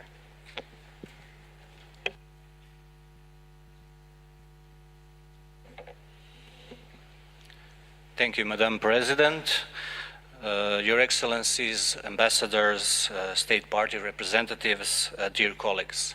Allow me firstly to greet you warmly on behalf of the Republic of Croatia and the Croatian Ministry of the Interior. Next slide, please. As you may already heard, and once again, I would like to appreciate and express thankfulness for all the congratulatory messages that we have received these days. The Republic of Croatia has announced in March 2026 the completion of Article 5 obligations and destruction of all AP mines in mine areas under its jurisdiction of control. The mine action system of the Republic of Croatia is currently undergoing a normative and operational transformation that will be completed in 2027. And future activities will be focused on three main pillars: residual risk management, international cooperation and support, and mine victim assistance. First step was made in 2019, integrating Croatian Mine Action Center into the Ministry of the Interior. Next slide, please. Croatian mine action system can be characterized within evolving nature or process in the national capacities through strong political determination, which over the years created sustainable capacities. This was achieved through progressive legal framework, international transparency, establishment of the National Mine Action Authority, and strategic foundations, all in first 4 years since the end of the Homeland War. So as you can see, we had everything set up nicely in the first 5 years. Textbook example, some would say. The non-technical activities reduced the estimated contamination significantly, and realistic levels were achieved in 2004, with a revision process that lasted up to 2008. So what has happened? New confirmed hazardous areas were discovered, while in the same time terrain was getting more and more challenging, majority of it being forests and nature-protected areas. Donor funding declined significantly after 5 or so years into the program due to different and various reasons and global recession. The state of Croatia was still economically fragile, and recession in 2008 had a devastating and prolonged impact up to 2015. GDP returned to 2008 levels only in 2019, and donor funding couldn't be replaced by the state budget funds. So government reacted by establishing Government Office of Mine Action in 2012, trying to create a direct communication line between the international stakeholders and donors while increasing state ownership. Also, new innovative financial resources were channeled as a part of forest management funds and broad entrepreneurship sector contribution. All of this evolved through two extension requests, one in 2019 and the second one during the 17th meeting of the states parties, and was allowed up to 2026. Next slide, please. So now in 2026 we are in the transformational phase, and first governmental efforts are focused on the people behind the mission, the miners. In the same times, you can see that the miners have separate rights and opportunities, and they had to be protected during the framework because the Republic of Croatia early on introduced the market-based model and normative framework that had to protect the miners. Some of the miners in the same time did not fully qualify for special pension rights upon completion in 2026, so the state had to react promptly. Next slide, please.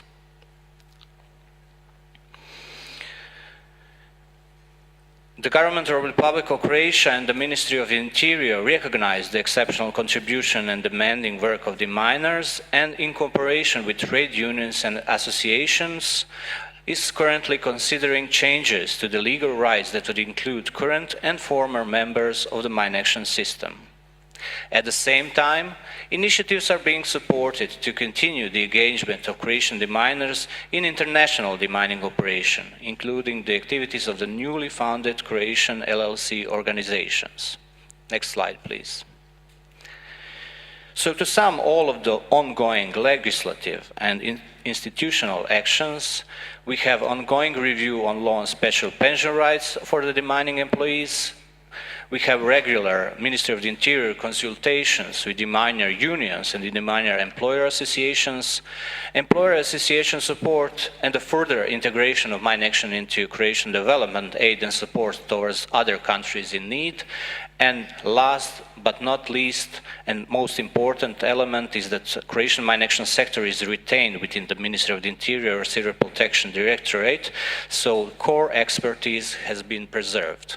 Next slide, please. Croatian post-completion key responsibilities that are planned will include residual contamination management, mine victim assistance, information management and archives management, and explosive ordnance risk education per need that will be retained within the capabilities of Civil Protection Directorate. Also, one of the most important elements of the further transitional efforts and future mine action activities will be international support and advocacy towards the Anti-Personnel Mine Ban Convention. Next slide, please. To sum all of the ongoing elements, key elements that will be a part of post-completion framework will include National Information Management System, continued capacities in EORE, intervention units that will be retained for residual contamination management, integration with the Civil Protection 112 emergency number services, environmental and land use monitoring, in example of deminers that will be retained that will have also duties of analyzing and checking the usage of cleared lands, and also regional cooperation and coordination mechanism that will be retained under the region elements, organizational elements within the Ministry of the Interior. Next slide, please. We have also developed a protocol for previously unknown mined areas after completion, which are in line with the declaration regarding the Article 5 completion. They include immediate safety, transparency reporting, historical analysis, and technical intervention that will be done within the Ministry of the Interior. Next slide, please. At the end, key takeaways of undergoing transformation include the messages that strong national ownership has been indispensable in the case of the Republic of Croatia. Parliamentary accountability that resided from annual mine action plans that are enacted and proposed to Croatian government and consecutively approved by the majority of the MPs in the Croatian parliament, national strategies that were developed for the 3 periods of time and 2 extension provide long-term goals, and domestic majority of funding ensured completion and post-completion management, which is interconnected with the integration of the Croatian Mine Action Center into Ministry of the Interior as a higher state authority body. Immediately after completion, care about the miners had to be preserved. It had to be institutionalized with the normative elements in place, because their sacrifice demands recognition. Post-completion capacity also had to be maintained. Croatian Mine Action Sector Information Management and Mine Victim Database will serve as a core components in the future engagements. And finally, Article 5 completion is not the end. As we all know, residual risk management, victim assistance, and international solidarity continue beyond the final certificate. Thank you, Madam President.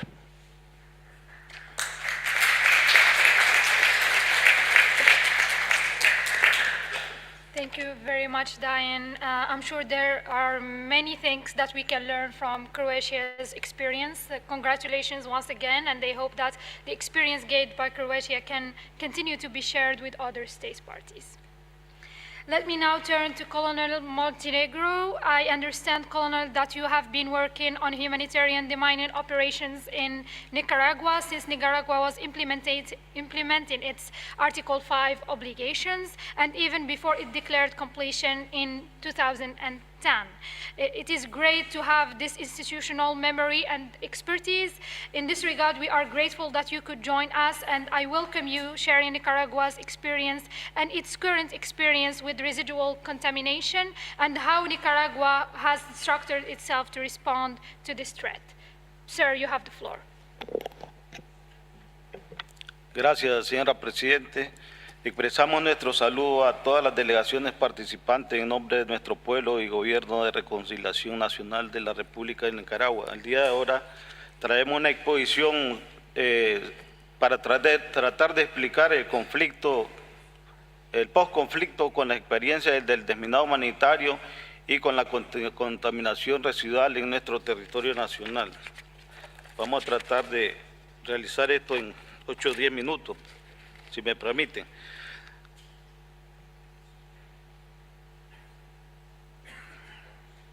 Continuamos.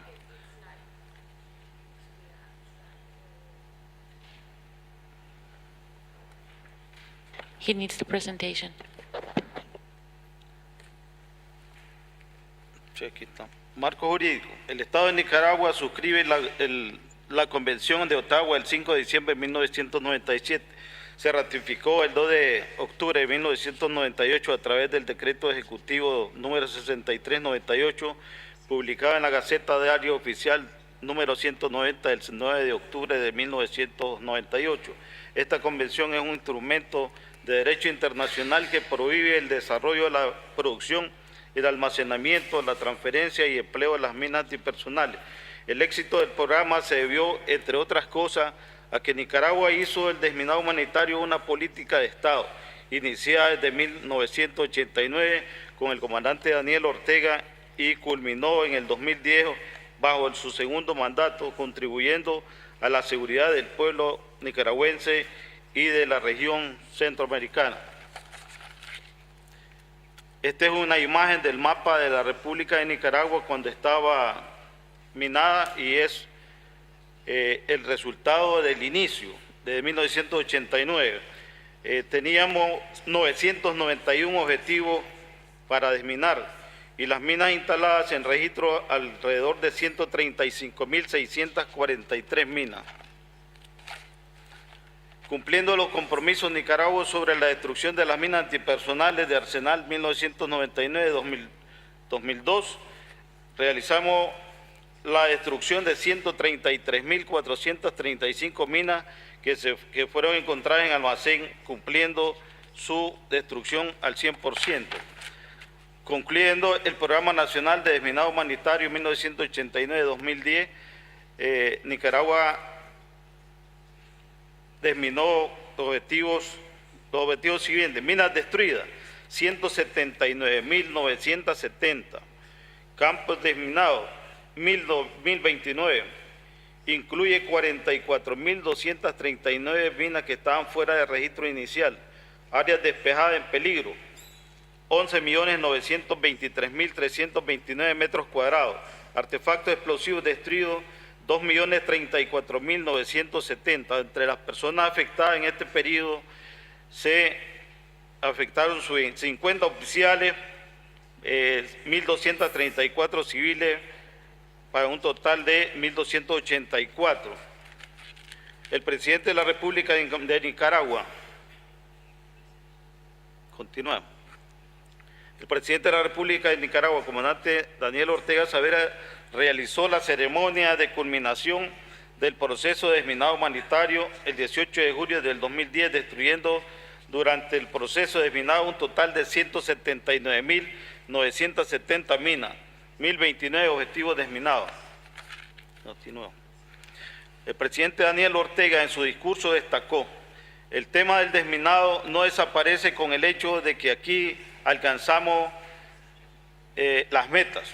Aquí mismo, ya en este es sobreconocido, se tendrá que mantener pequeñas unidades para estar pendientes de las minas o bombas que puedan estar dispersas en los lugares que no estaban en planes de defensa del país. Nicaragua concluye el programa de desminado en mayo del 2010, tomando en cuenta las palabras del presidente de la República en el discurso tras la conclusión del Programa Nacional de Desminado Humanitario y la finalización de nuestras obligaciones. Nuestro país toma como iniciativa la conformación de pequeñas unidades ingenieras para dar respuesta a la contaminación residual. De esta forma, continuar protegiendo a la población civil. Esto fundamentado a que el desminado de un territorio no puede tener un éxito de un 100%. Siempre existen las posibilidades que en estos sitios de operaciones pueda encontrarse remanente, ya sea por problemas de falta de registro nuestro o problemas climatológicos o topográficos. El error que no podemos cometer es esperar qué pasa una vez concluidas nuestras obligaciones, ya que esto puede conllevar a la pérdida de vidas humanas de la población. Es recomendable tomar medidas de respuesta a lo inmediato con o sin ayuda internacional. Destrucción de artefactos explosivos encontrados en el territorio nacional por la población civil post conflictos armados, para contribuir con el incremento de la seguridad de la población en zonas productivas y en el campo. Se ha brindado la atención a denuncias de la población civil, denuncias de las instituciones del Estado y unidades militares de la existencia de artefactos explosivos y áreas contaminadas sospechosas. Resultado de la contaminación residual en nuestro territorio nacional. Nosotros concluimos el desminado en el 2010 y hasta la fecha, 2026, nosotros hemos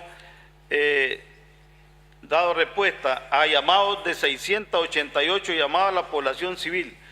Minas destruidas, 760 después de haber concluido el Programa Nacional de Desminado. Total de artefactos explosivos, 132.066. Áreas despejadas, 1.319.982. Horas de trabajo para los desminadores, 5.433 horas. Equipos de operaciones, 1.396 equipos trabajando. Días trabajados, 738 días. Esto es extra después del programa desminado.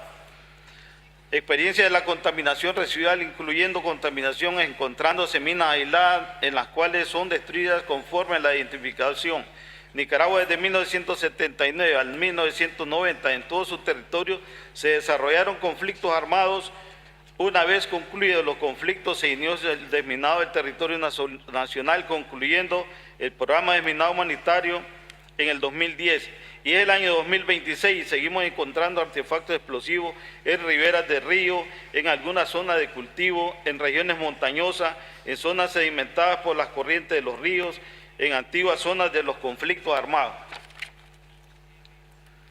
Entre los mecanismos de contaminación con artefactos explosivos que afectan las comunidades ubicadas en las zonas bajas de las zonas montañosas por la topografía irregular del terreno, entre estos fenómenos tenemos lo que son los huracanes. Estos fenómenos provocan a su vez tormentas, desborde de ríos, deslizamientos, laderas, corrientes de agua. Estos a su vez mueven los artefactos instalados en zonas de guerra, principalmente en las partes más altas. Por esta razón los artefactos aparecen en lugares que no esperamos y son encontrados por pobladores en zonas que preparan para sus terrenos de cultivo. Como respuesta a esta atención para descontaminación residual, nosotros atendemos la denuncia de la población civil. Posteriormente revisamos áreas y dejamos despejadas, extraemos los artefactos y posteriormente se procede a destruir en otros lugares cercanos para proteger la población. Recomendaciones para los estados que alcanzan la finalización del desminado humanitario y gestionar la contaminación residual. Como recomendaciones para los estados que están llegando a la conclusión del desminado humanitario en su territorio nacional, recomendamos que deben conformar pequeñas unidades ingenieras operativas de una forma permanente para poder dar respuesta a la contaminación residual y sobre los artefactos explosivos que la población encuentre en las zonas que en su momento estuvieron contaminados con minas, artefactos explosivos y otros casos con trampas explosivas. En el marco de la conferencia de las Fuerzas Armadas Centroamericanas y del Caribe, Se realizaron 10 cursos de capacitación para especialistas en desminado humanitario, 9 cursos de capacitación para especialistas en desactivación y destrucción de artefactos explosivos. En el periodo del 2015 al 2026, el Centro Internacional de Desminado Humanitario en Nicaragua, Amistad Nicaragua-Rusia, ha preparado 253 oficiales de los países centroamericanos para que sigan combatiendo el flagelo de las minas. Entre estos, Nicaragua, Guatemala, El Salvador, Honduras, República Dominicana y México. Muchas gracias, compañeros delegaciones aquí presentes, y gracias, presidente, por darnos la palabra a Nicaragua, ya que nosotros teníamos un deseo de estar expresando a ustedes y a los países que están solicitando prórroga. Nosotros en 1995 tuvimos la oportunidad de tener una prórroga para poder continuar el desminado y concluirlo en el 2010, ya que nosotros no somos los que decíamos estirar el tiempo, sino son los compromisos que tenemos con la población y con las vidas humanas en nuestro territorio nacional. Muchas gracias.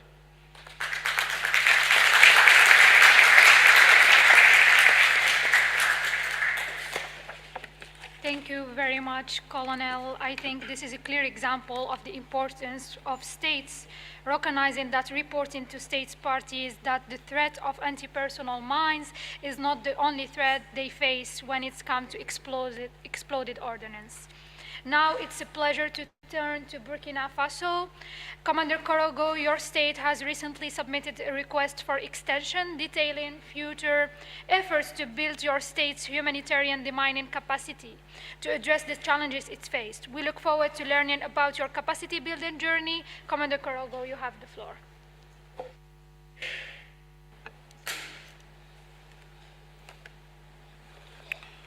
Merci, Madame la Présidente.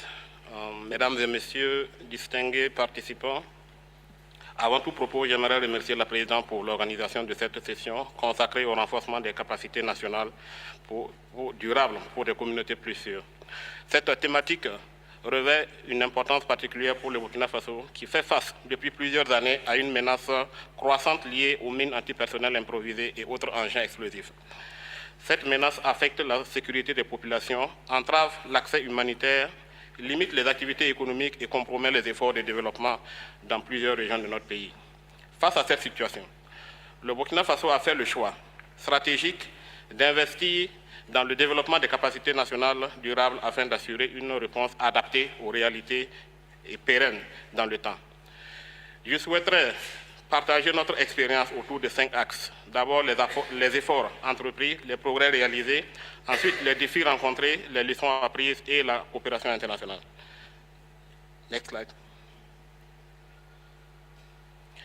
Depuis 2015, le Burkina Faso est confronté au terrorisme qui a entraîné l'utilisation d'engins explosifs improvisés par des terroristes. Les attaques par EI ont touché majoritairement les régions du Sahel. De 2017 à 2025, le Burkina Faso a enregistré environ 2500 victimes, dont 51% de morts et 49% de blessés. Next slide. Concernant les efforts entrepris, Madame la Présidente, le premier axe de nos efforts a porté sur le renforcement du cadre institutionnel. La Commission nationale de contrôle des armes assure aujourd'hui les fonctions d'autorité nationale de lutte anti-mine et constitue le principal mécanisme de coordination des actions menées dans ce domaine. Afin d'améliorer l'efficacité de la réponse nationale, un groupe de travail de lutte anti-mine, JTLAM, a été mis en place pour renforcer la coordination entre les institutions de l'État, les forces de défense et de sécurité, les partenaires techniques et financiers, ainsi que les organisations spécialisées. Par ailleurs, l'action anti-mine a été progressivement intégrée dans les politiques nationales de sécurité, de stabilisation et de développement afin d'assurer une approche globale et cohérente. Le Burkina Faso a adopté une stratégie nationale de lutte contre les engins explosifs improvisés couvrant la période 2023-2027, ainsi que des normes burkinabées d'action contre les mines qui constituent désormais les références nationales en matière d'action anti-mine. D'importants efforts ont également été consentis dans le domaine de la formation, des ressources humaines, le développement des capacités d'enquête non techniques et techniques, ainsi que dans le renforcement de la collecte, de l'analyse et de la gestion des données relatives à la contamination explosive. Pour les progrès réalisés, Mesdames et Messieurs, next slide. Le Burkina Faso est un État partie affecté par les mines antipersonnelles improvisées du fait du terrorisme. L'échéance de mise en œuvre de l'article 5 est fixée au 31 décembre 2028. J'ouvre une parenthèse ici pour signaler que nous avons soumis notre demande d'extension l'année dernière pour 3 ans. Et au cours des 3 années qui vont suivre, 7 activités principales ont été listées. Et pour la première année, c'est-à-dire 2026, nous avons commencé l'analyse initiale de la contamination, le développement du système national de gestion de l'information et l'éducation au risque. Toutes ces activités sont essentiellement exécutées avec la coopération suisse notamment. Dans le cadre de la mise en œuvre de la Convention, des efforts engagés ont permis d'enregistrer des avancées significatives. Sur le plan législatif et réglementaire, le Burkina Faso a poursuivi le renforcement de son arsenal juridique à travers l'adoption de textes relatifs au contrôle des produits à double usage, la mise en œuvre des instruments nationaux liés à l'interdiction des mines antipersonnelles, l'adoption de la stratégie nationale de lutte contre les engins explosifs improvisés, ainsi que l'élaboration des normes burkinabées d'action contre les mines. Next slide. Sur le plan opérationnel, plusieurs centaines de personnels, 560 précisément, ont été formés au profit des forces de défense et de sécurité, contribuant au développement progressif d'une expertise nationale. Des campagnes de sensibilisation aux risques liés aux engins explosifs ont également été menées auprès des populations exposées afin de réduire les accidents et promouvoir des comportements sûrs. Next slide. Le Burkina Faso a en outre renforcé ses capacités matérielles grâce à l'acquisition progressive d'équipements spécialisés destinés à la détection, à l'intervention et à la neutralisation des menaces explosives. Next slide. Ces efforts ont permis d'améliorer la sécurisation de plusieurs zones et axes prioritaires, facilitant ainsi les activités humanitaires, les mouvements des populations et la reprise des activités économiques. Next slide. En ce qui concerne les défis, Madame la Présidente, malgré les résultats encourageants, plusieurs défis persistent. Le premier défi demeure l'accès limité à certaines zones affectées en raison du contexte sécuritaire. Cette situation rend parfois difficile la réalisation des enquêtes, les évaluations et les interventions nécessaires à la réduction de la menace. Le deuxième défi concerne les ressources humaines, techniques et financières. L'ampleur de la contamination exige des investissements importants et durables en matière de formation, d'équipements spécialisés et de gestion de l'information. Le troisième défi réside dans l'évolution constante de la menace. L'apparition de nouveaux types d'engins explosifs improvisés nécessite une adaptation permanente des capacités nationales, tant sur le plan technique qu'opérationnel.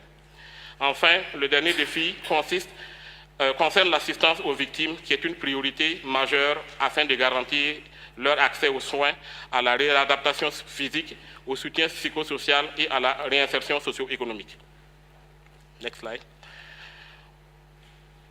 Pour ce qui concerne les leçons apprises, l'expérience du Burkina Faso nous a permis de tirer plusieurs enseignements importants. Premièrement, l'appropriation nationale constitue le fondement de toute réponse durable.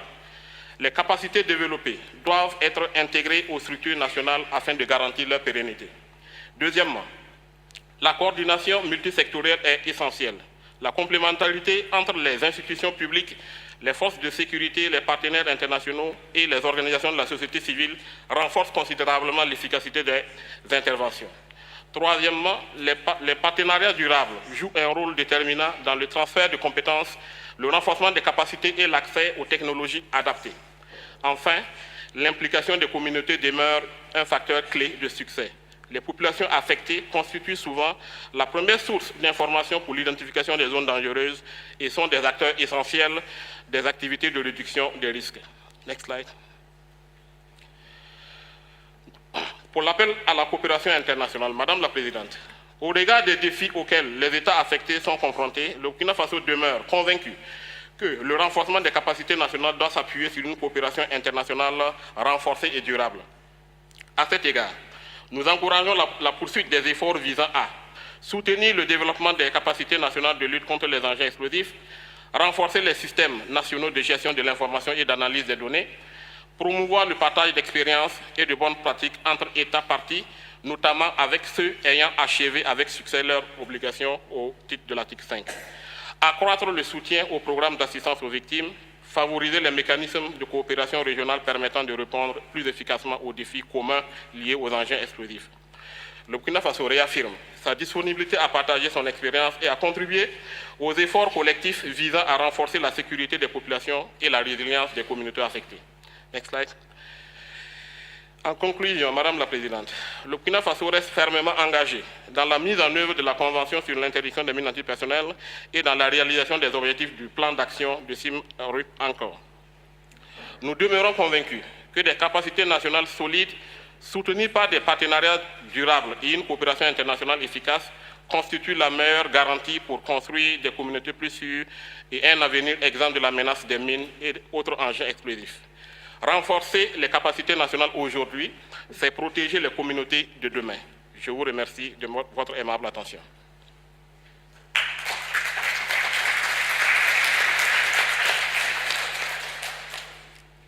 Thank you very much, Commander, for the presentation. We hope that we keep learn more about the efforts deployed by Burkina Faso in order to build its national sustainable capacities in the coming occasions. Now, dear colleagues, it is a pleasure to open the floor for any questions or considerations related to sustainable national capacities. And I recognize the delegation of Tajikistan. Please, you have the floor. Madam Chair, distinguished delegates, colleagues, and partners, it's my distinct honor to present Tajikistan's experience in strengthening our sustainable nation mine action capacity. Today, I would like to share how we building resilient national system that will continue to protect our communities beyond the completion of our Article 5 obligations. Next slide. Achieving true sustainability requires strong national ownership, especially when facing external challenges. Due to reduction in international funding in 2026, operational capacity was reduced. Norwegian People Aid decreased from 6 to 3 teams, while the Swiss Foundation for Mine Action reduced it from 5 teams to 1. While we do expect temporary drop in land release because of this funding shift, our national program remains fully committed to its goal. Through effective planning and coordination, resources are being directed to areas of greatest humanitarian impact as we continue progressing toward a mine-free Tajikistan. Next slide. Of course, sustainability capacity cannot be achieved alone. Tajikistan works closely with national partners, including the Minister of Defense, border troops, the Community of Emergency Situation, and the National Guard. We also highly value the support of international partners, including the United States Department of State, GSHD, OSCE, RCRC, and all operational partners working under TNMAC coordinations. The partnership strengthens national capacity and support long-term self-resilience. At the next slide. At the core of system, the Tajikistan National Mine Action Center, TNMAC is responsible of accreditation, standards, management, quality ensure, quality control, and operational coordination. This institutional framework ensures that main action activities remain safe, effective, and standardized, providing the foundation for sustainability beyond Article 5 completions. Next slide. Digital transformation is another key pillar of program. Tajikistan utilizes IMAS Core as a national managed information system supporting all mine action activities. Field data is collected through mobile application and synchronized in real time with the national database. This has improved data quality, transparency, and evidence-based decision-making. More importantly, it strengthens our long-term capacity to manage residual contamination. Next slide. While the significant progress has been achieved, we are the reality. Tajikistan recognizes the residual risk may remain after Article 5 completion. Our mountains are terrain prone of avalanches and mudslides can shift the earth and expose previously unknown hazards. To address this, we are providing building national response framework. This system resilience to committee reporting, TNMAC verification, IMAS registration, and the target deployment in the multitask team. Further, we are integrating this response mechanism direct into the border troops and the community of emergency situation. This ensures Tajikistan will maintain a rapid cooperating national response capacity well beyond 2032. Madam Chair, Tajikistan established a national owned and sustainable mine action system. We are strengthening national capacity to address both current and the future challenges, including residual contamination, through strong institutional delegates, innovate and effective partnership. We are building a system that will continue to protect communities beyond the Article 5 completion. We remain grateful for the continued cooperation, partnership, and support in the international community. Thank you for your steadfast partnership and your attention. Continued international support and cooperation will remain essential to sustaining progress toward in the free Tajikistan by 2032. Thank you. I thank the representative of Tajikistan for his presentation and for his contribution to this panel. Next on my list is UNMAS on behalf of UNIACJ, to be followed by IHL Youth Initiatives. UNMAS, you have the floor.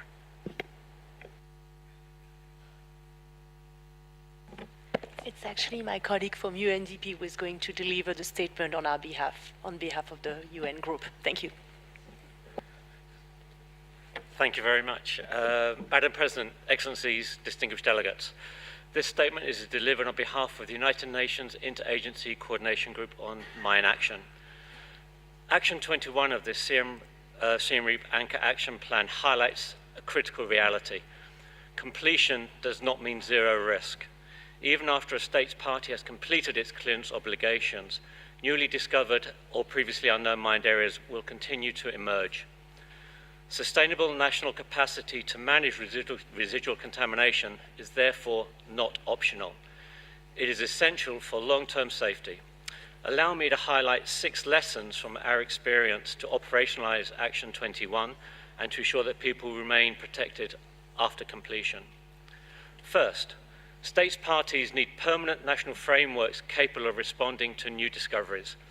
This means maintaining a national mine action capacity, ensuring there's a clear legal mandate to address newly identified hazardous areas long after completion.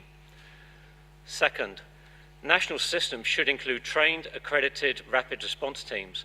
These teams, and whether they be embedded in civil protection, security forces, or specialized national operators, must be able to deploy quickly to investigate reports, secure hazardous areas, and take immediate risk reduction measures. Thirdly, community-based reporting mechanisms are indispensable. Most new discoveries are identified by farmers, herders, scrap metal collectors, children, or returning populations. And maybe just of interest to this group here, in Switzerland, it's actually hikers. So that shows the variety of people that may be involved in this. States parties should institutionalize community focal points, hotlines, digital reporting tools, and accessible feedback mechanisms so that communities can safely and confidently report suspected contamination. Fourthly, information management must remain active after completion.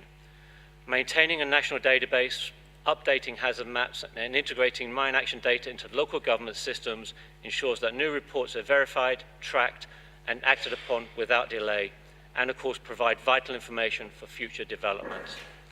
Fifth, risk education must continue beyond completion. Communities need to understand that completion does not mean zero risk.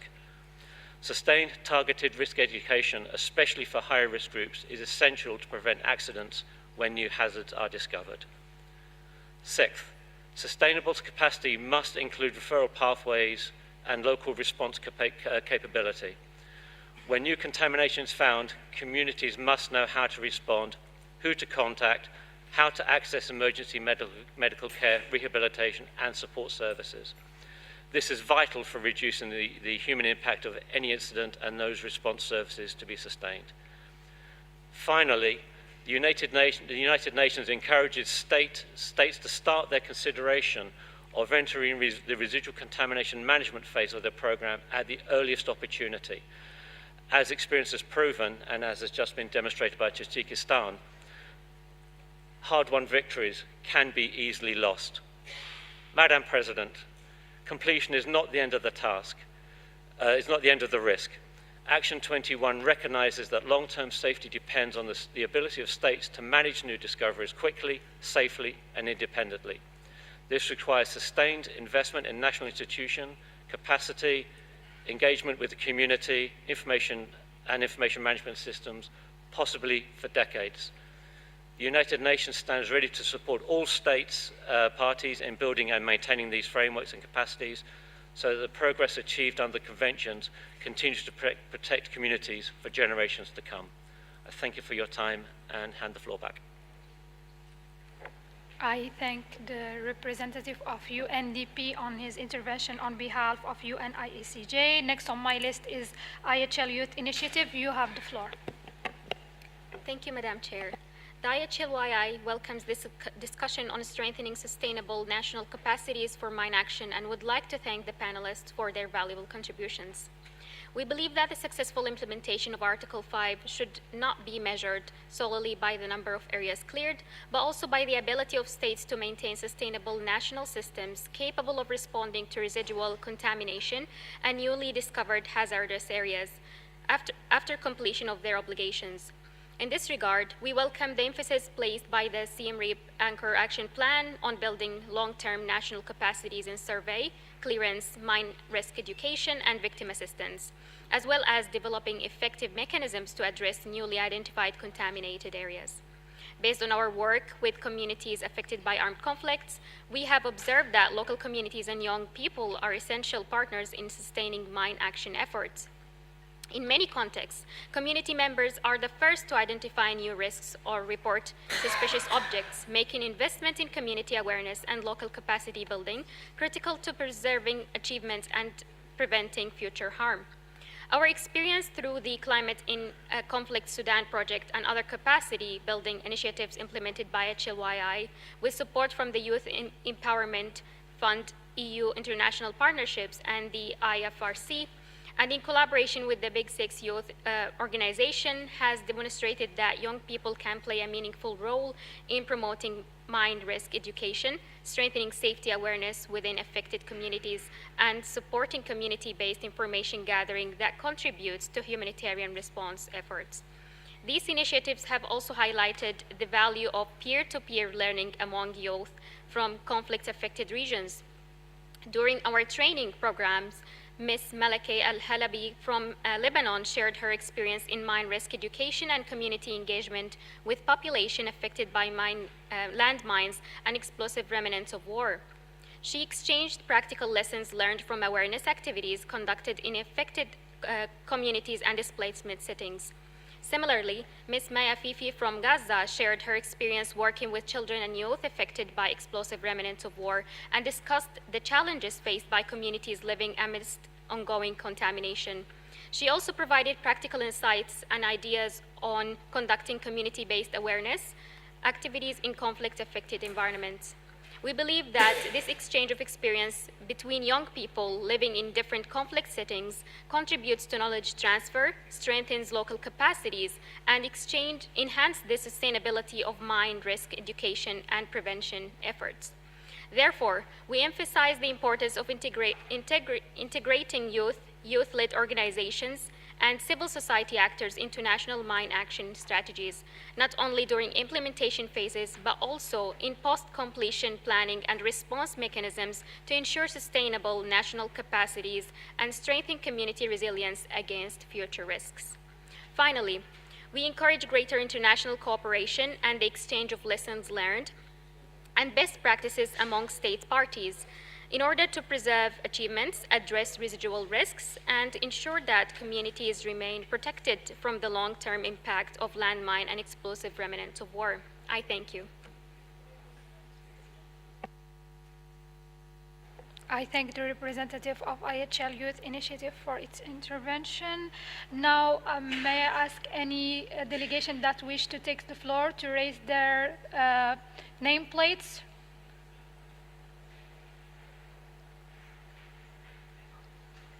I recognize the delegation of DRC. Please, sir, you have the floor.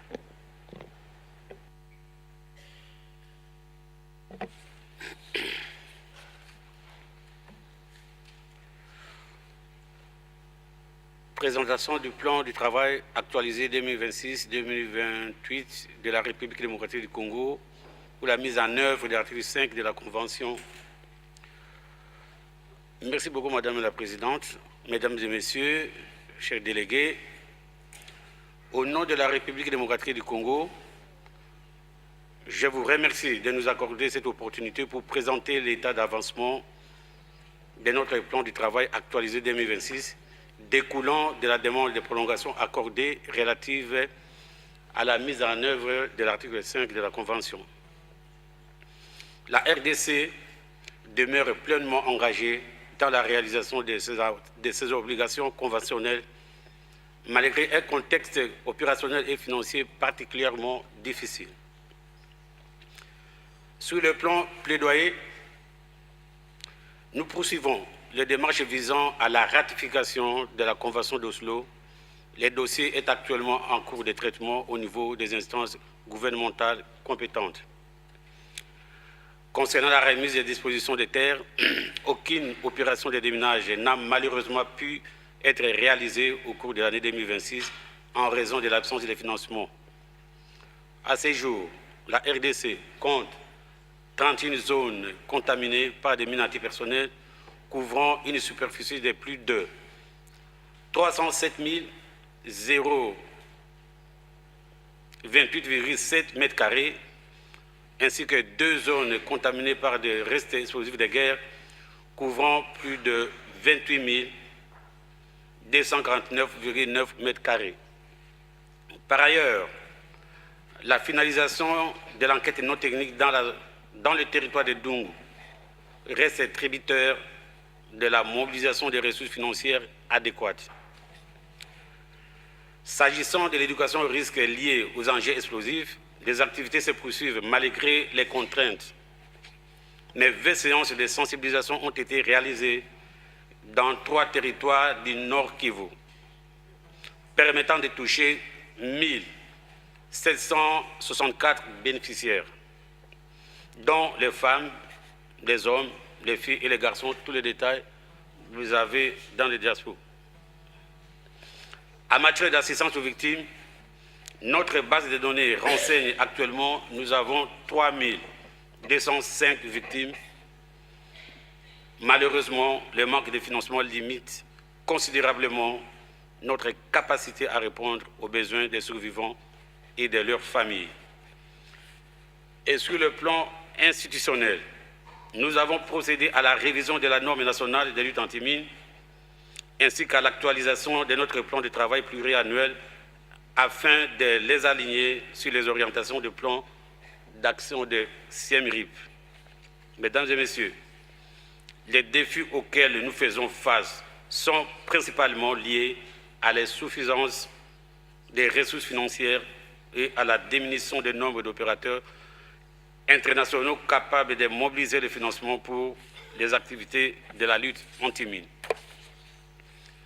Malgré ces contraintes, la RDC reste déterminée à poursuivre ses efforts pour atteindre ces objectifs selon l'article 5 de notre Convention. Toutefois, cet engagement ne pourra produire des résultats escomptés sans l'accompagnement accru de la communauté internationale. Et pour finir, je profite encore de cette occasion pour lancer une invitation aux membres des comités de pilotage des normes internationales sur la tenue d'un atelier de mise en œuvre de NILAM, IMAS, qui se tiendra avant la fin de cette année en République démocratique du Congo, dont la date vous sera communiquée. J'ai dit et je vous remercie. I thank the representative of DRC. May I remind state parties to reserve their national statements on update of implementation of Article 5 to decision before, after the panel, and reserve their intervention just for the thematic discussions within the panel. And I think that the delegation of Austria asked to take the floor. Yes, please, you have the floor, madam. Thank you very much, Madam Chair. Indeed, we have a question to the panel. Let me thank the panel for sharing their experiences. And I would also like to take the opportunity here to congratulate Croatia on the declaration of completion earlier this year. With regard to what was discussed by the panel, and we've heard issues of the importance of community intelligence, of continuing risk education, and as the statement by UNDP also alluded to, that this must continue after clearance. I would like to ask the panel how risk education can be institutionalized, particularly at community level, to ensure that those most at risk have the knowledge to stay safe also in the years to come after clearance. Thank you. I thank the representative of Austria. Is there any other delegations that wishes to take the floor? Indonesia. Yes, sir, you have the floor. Thank you, Madam Chair. My delegation thanks to distinguished panel for their valuable insight.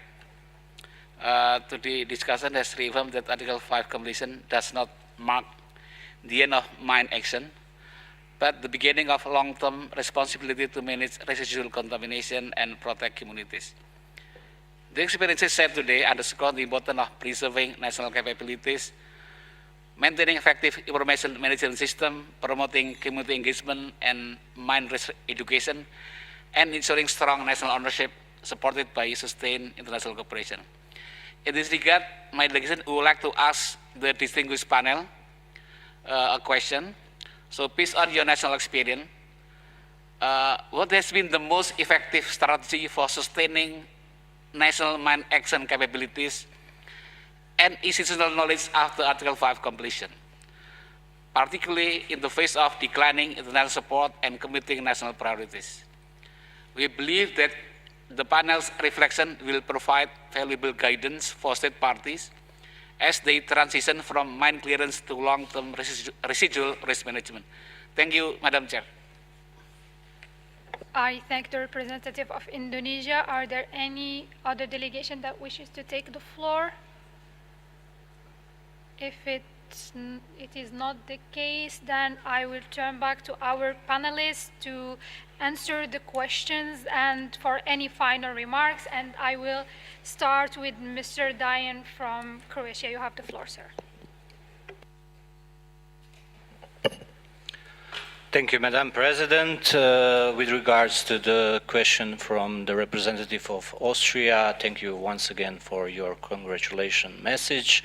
And within the Croatian mine action system and the integration of CROMAC into the Ministry of the Interior that has happened during 2019, it was already planned that EORRE capacities will be retained within the civil protection element. So in this moment, we have organized civil protection education teams that educate within elementary schools or other targeted groups about the environmental disasters or similar. So in that regards, these teams are already educated to provide explosive ordnance risk education elements, and they will just be integrated into distribution of educations on the regional level. So we have 5 regional civil protection department centers in the Republic of Croatia. So in that regards, EORRE will be retained and will be used in the case of need, in the case of residual contamination. As to the second question, in my personal opinion, deeply institutionalized mine action system is of most importance, because if you organize it very well in accordance with all the proposed elements, with all the normative framework, with all the state ownership elements that were emphasized many times here today, it will protect about and within the political changes that can happen in some countries. So in that regards, the deeply institutionalized system will be more resilient to every challenge, and in one way will attract more donators in line with the transparency efforts that it provides. Thank you, Madam President. I thank you, Diane. Now I will pass the floor to Colonel Montenegro for answering the question or any final remarks. Gracias, señora Presidenta. En Nicaragua nosotros tuvimos oportunidad de tener la parte de cohesión con la Organización de los Estados Americanos, y en su momento esto, en conjunto con el gobierno, elaboraban libros, documentos que se les facilitaban en los colegios a los niños, a la población civil. Se montaban campañas en los departamentos y ahí se entregaban estos libros y se iban reproduciendo con apoyo internacional esta parte de la instrucción a la población civil y a los niños, elaborando los libros que más le llamaban la atención para que esto lo asimilaran, y se le ponía mucho artefacto explosivo y la X que siempre se utiliza, no tocar. Y de esta forma fuimos educando en los colegios, en los departamentos y en los lugares que más o menos mirábamos nosotros la importancia y las zonas de mayor conflicto, y en algunas zonas que era necesario llevar esta presentación, pues, para que los niños aprendieran, la población civil aprendiera a no tocar artefactos explosivos y denunciarlos a las autoridades militares para que estos fueran a atender estos artefactos para su destrucción. En el caso de cómo sostener la capacidad de limpieza de artefactos explosivos después de concluir el terminado humanitario en cualquier territorio que estaba afectado, el Ejército de Nicaragua como un órgano tenemos al Cuerpo de Ingenieros del Ejército.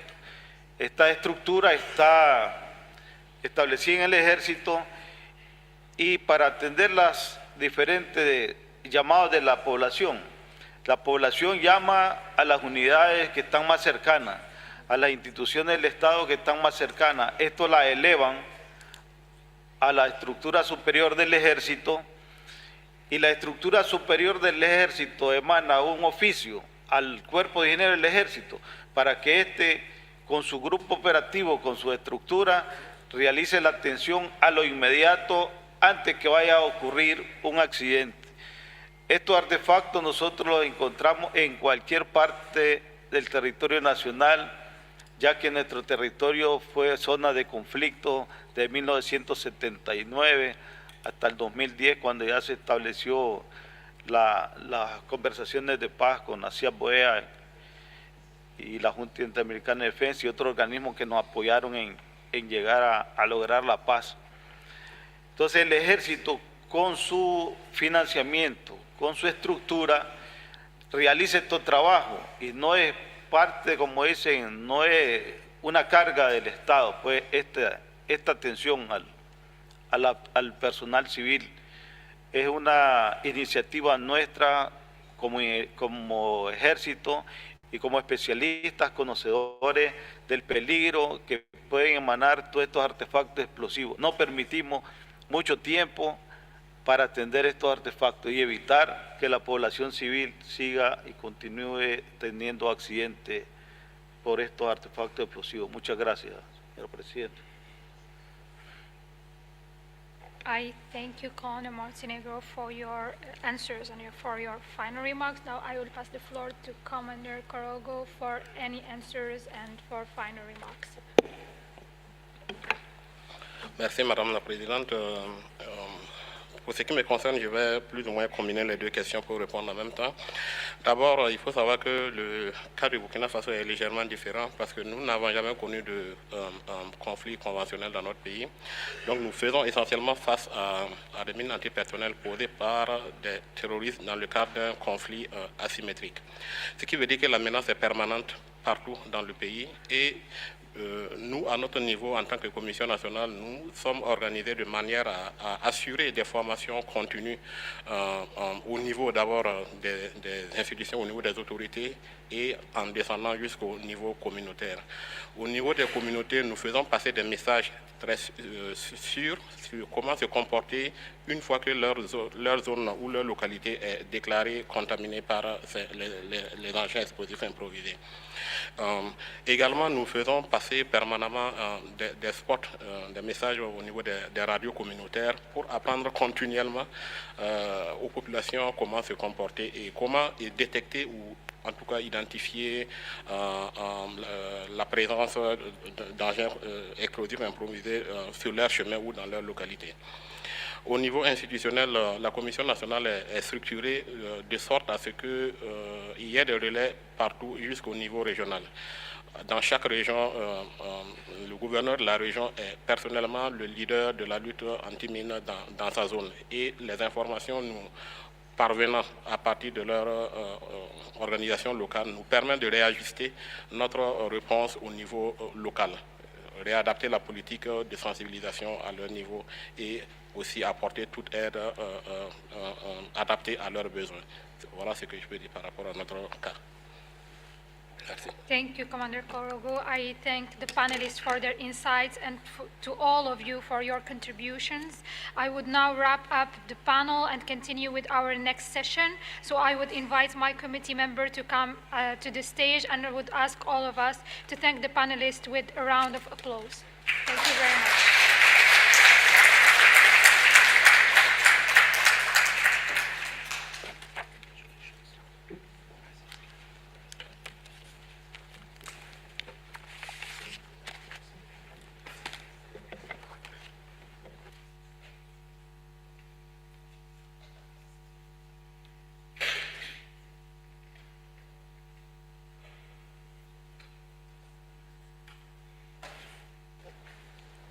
Excellencies, distinguished delegates, dear colleagues, it is a pleasure to open the session on matters related to the mandate of the Committee on Article 5 implementation.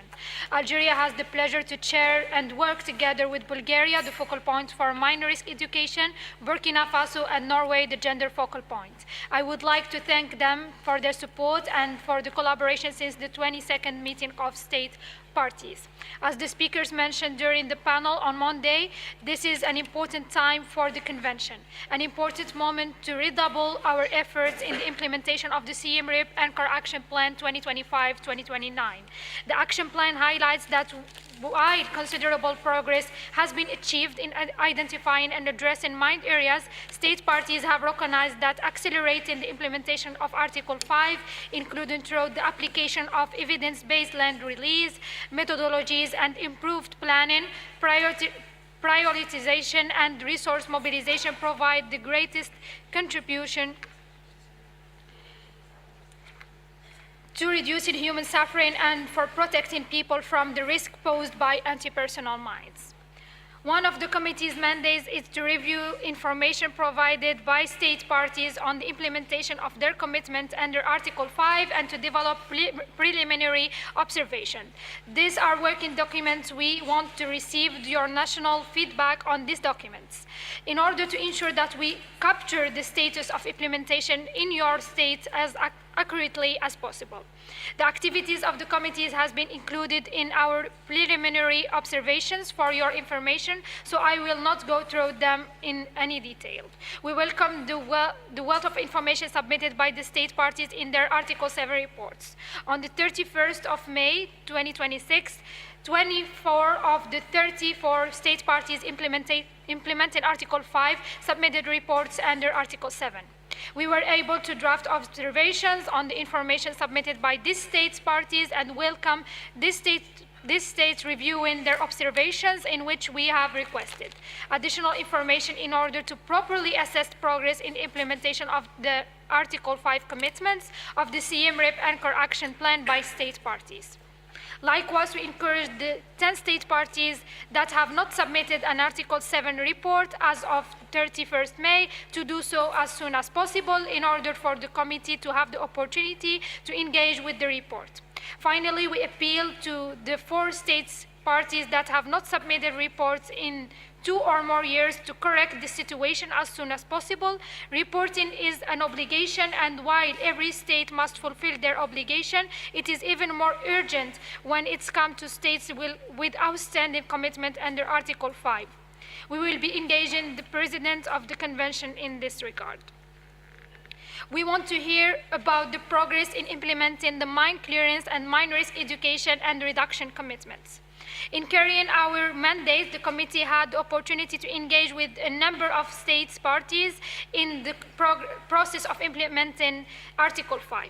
Both wrote letters sent out by the committee as well as wrote bilateral meetings to have more in-depth conversation on the situation in particular states. We also have had the opportunity to engage with a number of organizations that support states in their implementation efforts. Before I start with the first item of our agenda, I would like to offer the floor to the committee's Gender Focal Point, Norway, for your important remarks. Please go ahead.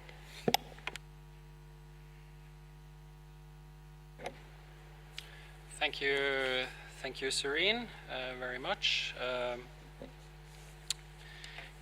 Excellencies, distinguished colleagues, it's a pleasure for Norway to serve as the gender focal point of the Committee on Article 5 implementation.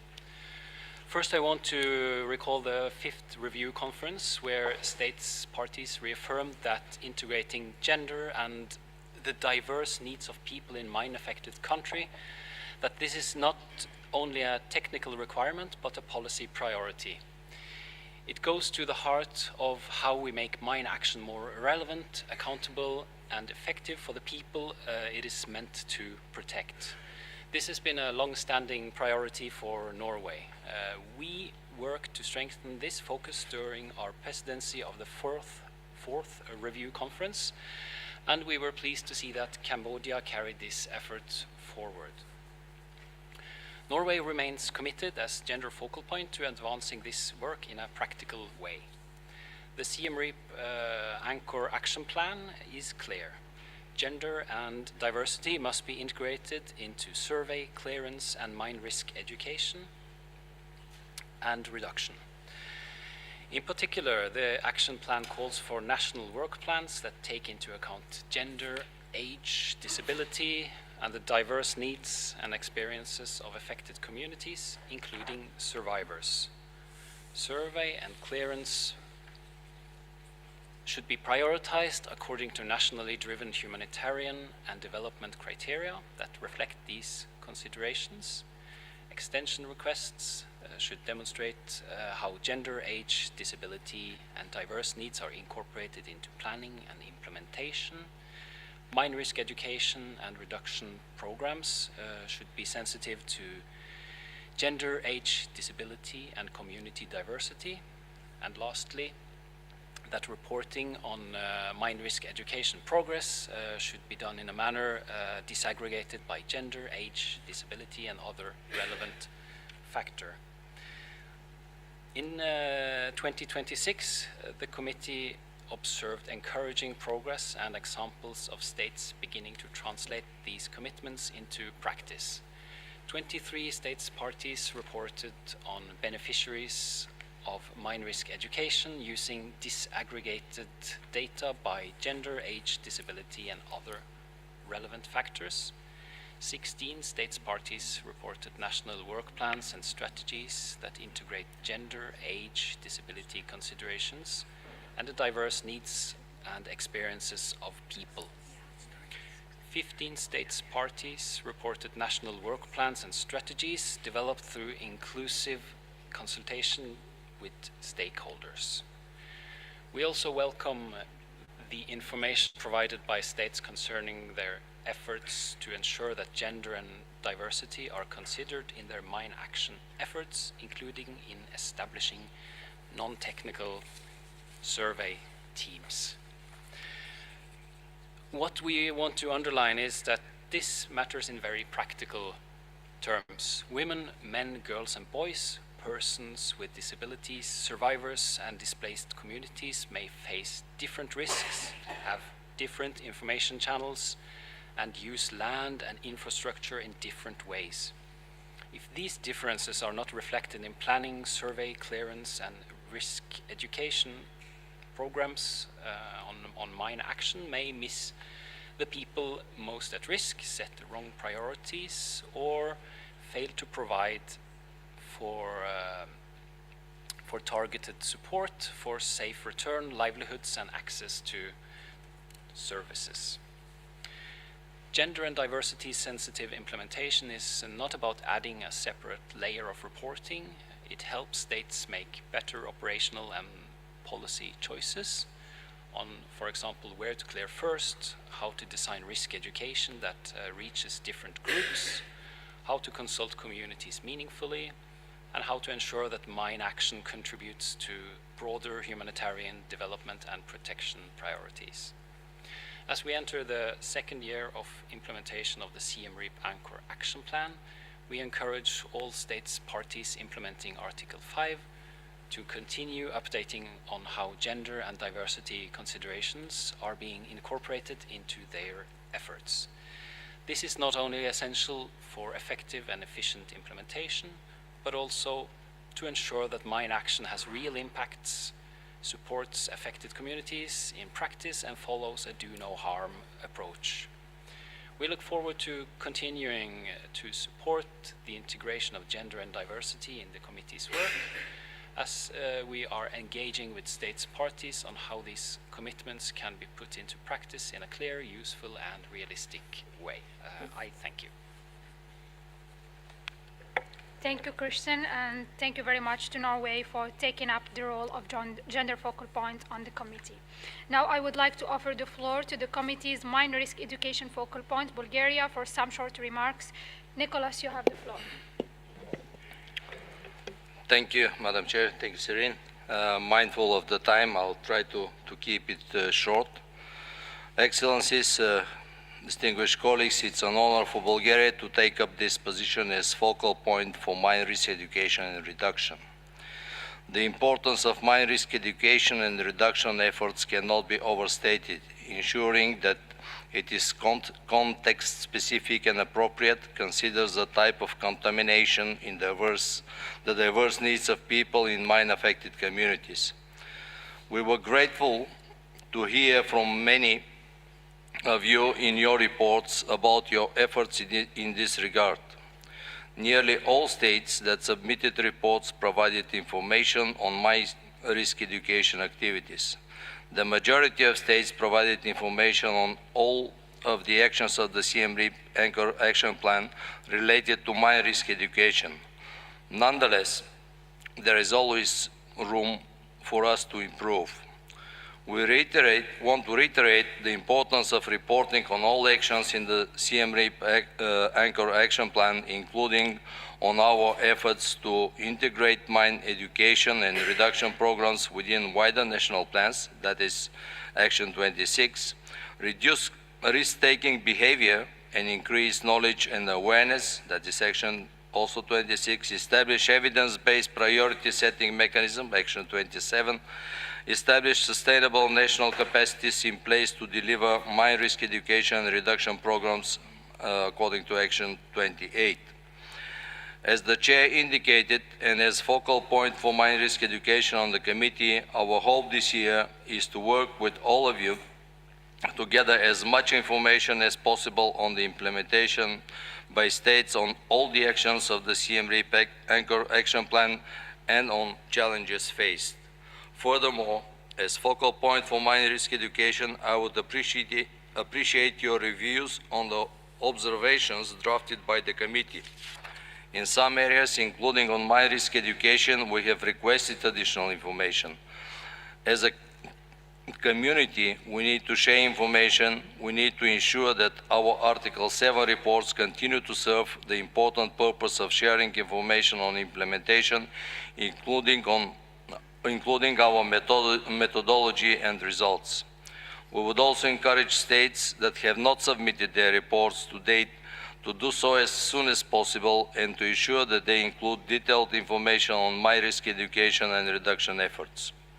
Dear colleagues, mine risk education saves lives. It empowers communities to protect themselves.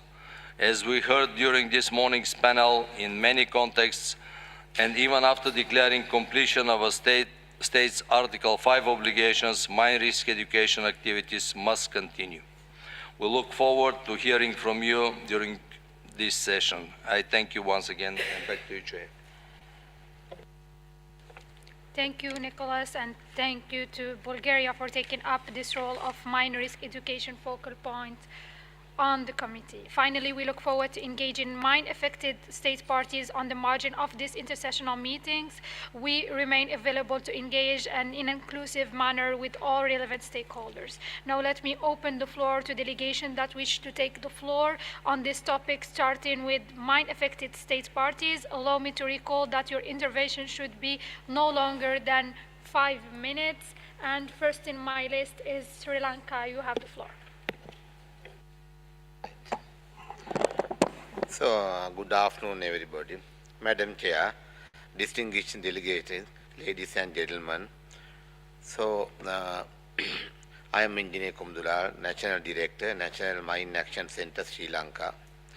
So, thank you for granting Sri Lanka the opportunity to share our progress at this intersessional meeting of the Anti-Personal Mine Ban Convention. Next slide, please. So then, as you know, that Sri Lanka acceded to the Anti-Personal Mine Ban Convention on 1st June 2018. After that, we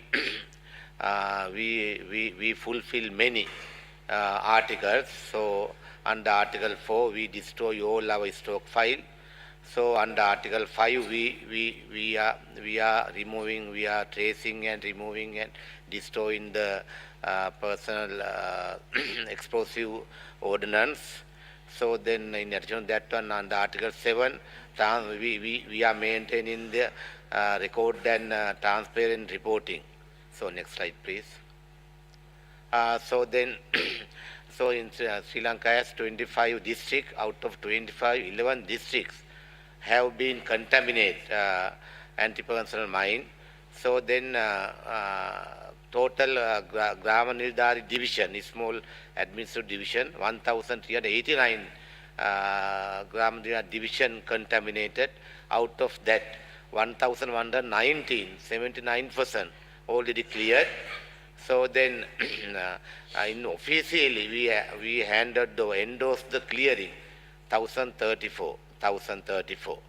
So then balance part to be done. In addition, more than 1 million people, displaced people, resettled under this program. Next slide, please. So then, in addition to that one, we displaced ISMACO dashboard. We maintain that one. We entered all data for ISMACO dashboard to get the whole information online. Next slide, please. So then, now according to present situation, we have new plan to complete our total contamination area. Now, as I mentioned, 11 district contamination. So then, now this account of new plan. This is our working plan to clear the whole area. 2026. Puttalam and Anuradhapura, Polonnaru, 3 district will be cleared. So then 2027, Chinkamuli and Ampar district we are going to clear. So then 2028, Jaffna and Batikalo. Then 2032, Mulitiu, Manna, Vauni and Kilo district will be cleared. Next slide, please. So then, so far we cleared and hand over the 231 square kilometer to the government. So next slide, please. So then, since September 2020, 8.7 square kilometer of previously unknown contamination identified. We didn't identify this area, but when we are attending the work, we identify this area as new one. In addition to that one, 13 kilometer we released for the other activities. So then release areas people benefit for agriculture, housing and infrastructure. Next slide, please. So then this is our output. So then more than 1 million anti-personnel mine we removed and destroyed. So anti-tank mine 2,679 we traced and removed. Unexploded ordnance 758, 567 we removed. And so then small arm ammunition more than 1 million we traced and removed. All data we updated our online system. So next slide, please. So then this is challenges. According to that one, you could see that one. So then green colors areas we cleared and red colored to be cleared. So balance area is 21.08 square kilometers to be cleared within coming years. So those are the district, Mulitiu, Manna, Vavuniya and Kilo district, where the very huge conflict happened. Next slide, please.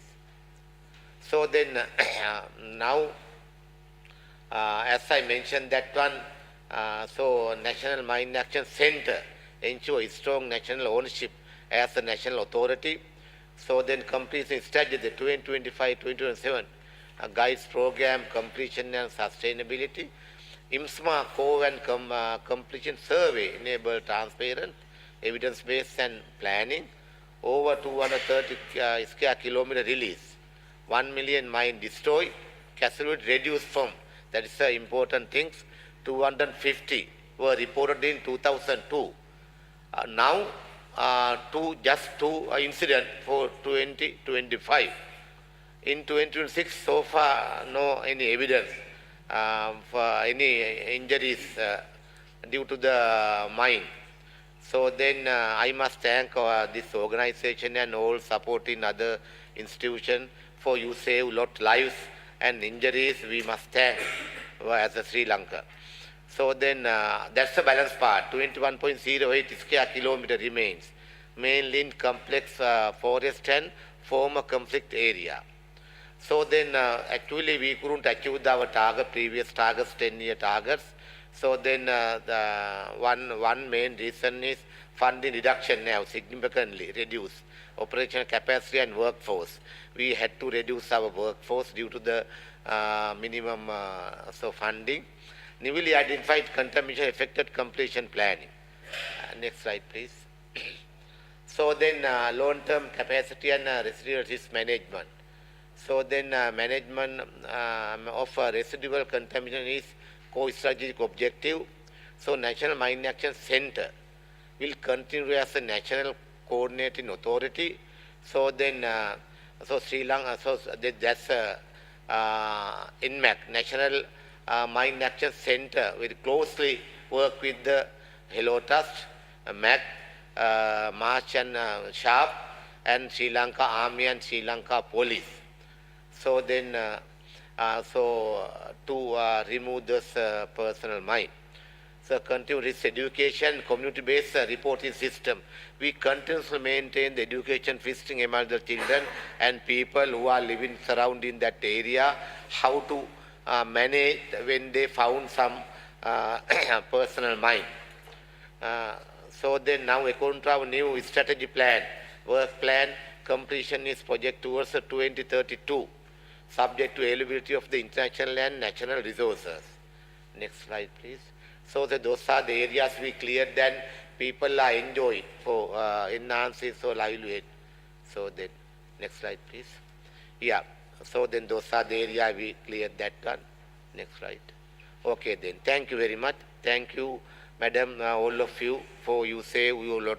You help us lot and save lives thousands and 100,000 injuries. Thank you very much. I thank the representative of Sri Lanka, and since the interpreters allows us more 15 minutes in the meeting, so we can go forward in our list of speakers. And next on my list is Cambodia. Please, sir, you have the floor. Madam Chair, distinguished delegates, thank you for the opportunity to provide an update on Cambodia's Article 5 implementation in line with its third extension request and the Siem Reap Angkor Action Plan. From January to April 2026, Cambodia released 22 square kilometers of anti-personnel mine-contaminated land. Cambodia is also pleased to report that it exceeded the target set under its second extension period, 2020-2025, achieving 114% of its commitment.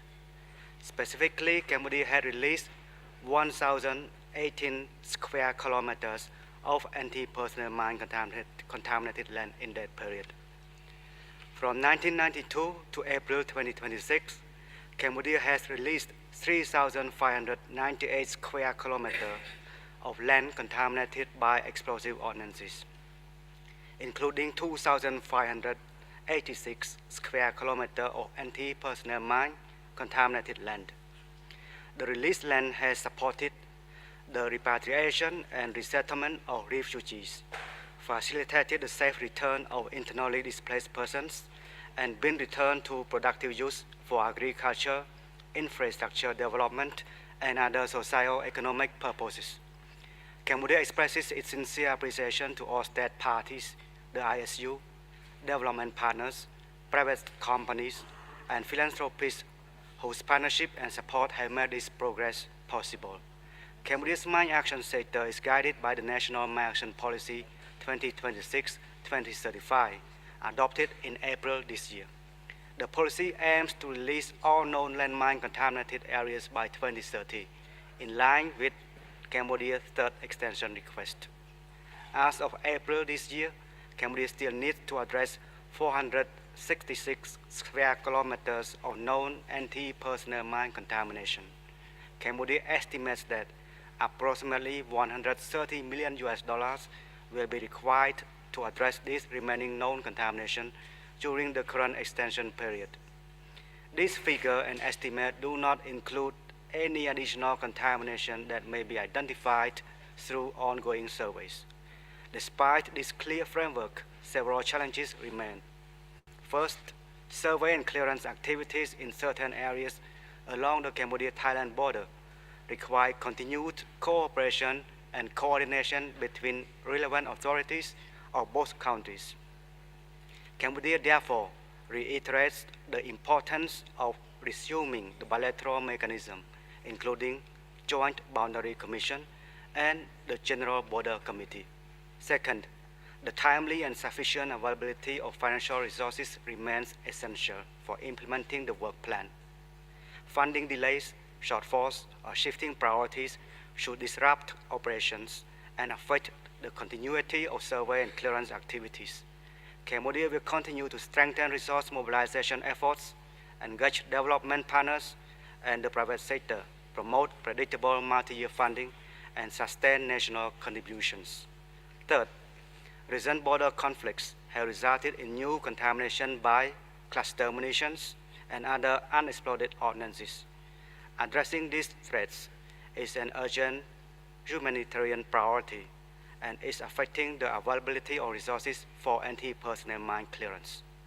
Cambodia will continue to mobilize additional resources and engage partners to ensure continued progress towards the fulfillment of its Article 5 obligations.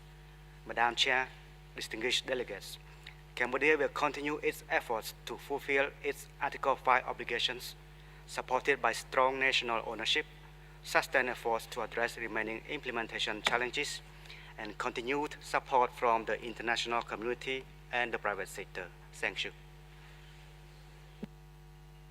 I thank the representative of Cambodia. Next on my list is Guinea-Bissau. Please, you have the floor.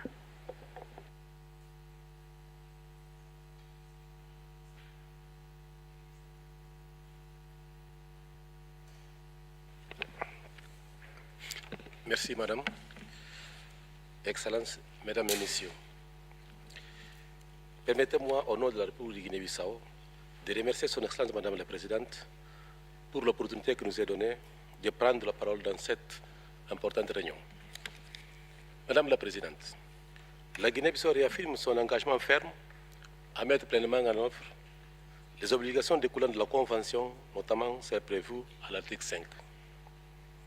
Heureusement, le budget de l'État cette année prévoit une rubrique de 40 millions de francs CFA, ce qui correspond à 61 000 euros, destinés aux actions prioritaires du gouvernement en matière de déménage humanitaire, telles que la réhabilitation des bâtiments du CAMI, l'acquisition des équipements, la sensibilisation et la reprise de la recherche non technique à l'échelle nationale.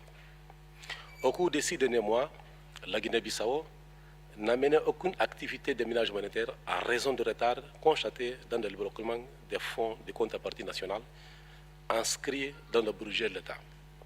La Guinée-Bissau a élaboré son plan stratégique, plan d'action et plan de mobilisation des ressources pour les 7 prochaines années, c'est-à-dire jusqu'en 2032. Ces outils ont été validés en janvier 2026 par le Conseil national des ménages humanitaires et ont bénéficié du soutien du programme des Nations Unies pour le développement. Pour conclure notre intervention, nous souhaiterions remercier le soutien inestimable que le PNUD a apporté à la Guinée-Bissau, ce qui a permis la conception et la validation de ces outils mentionnés ci-dessous. Je vous remercie, Mesdames et Messieurs, pour votre aimable attention. I thank the representative of Guinea-Bissau. Next on my list is South Sudan. Please, you have the floor.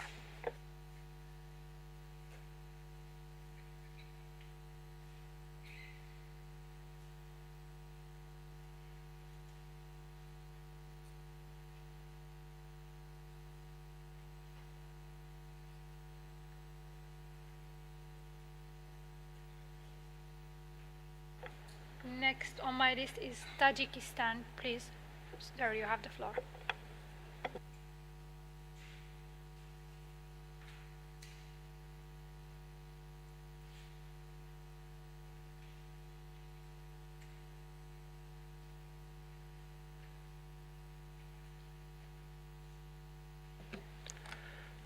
Madam President, Tajikistan has already had the presentation.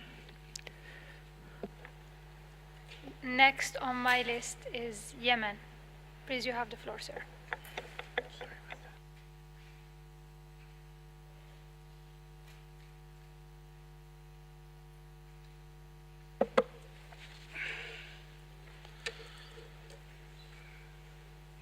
شكرا. الحضور الكرام، السيدات والسادة، السلام عليكم ورحمة الله وبركاته. السيد الرئيس، شكرا لإتاحة الكلمة لنا. نود أن نطرح لكم التحديثات التي لدينا في المسائل المعنية بخطة العمل في مسح وتطهير المناطق الملغومة ضمن المادة الخامسة من الاتفاقية المعنية بحظر الألغام المضادة للأفراد. مستوى الإنجاز في التنفيذ إزاء المادة الخامسة.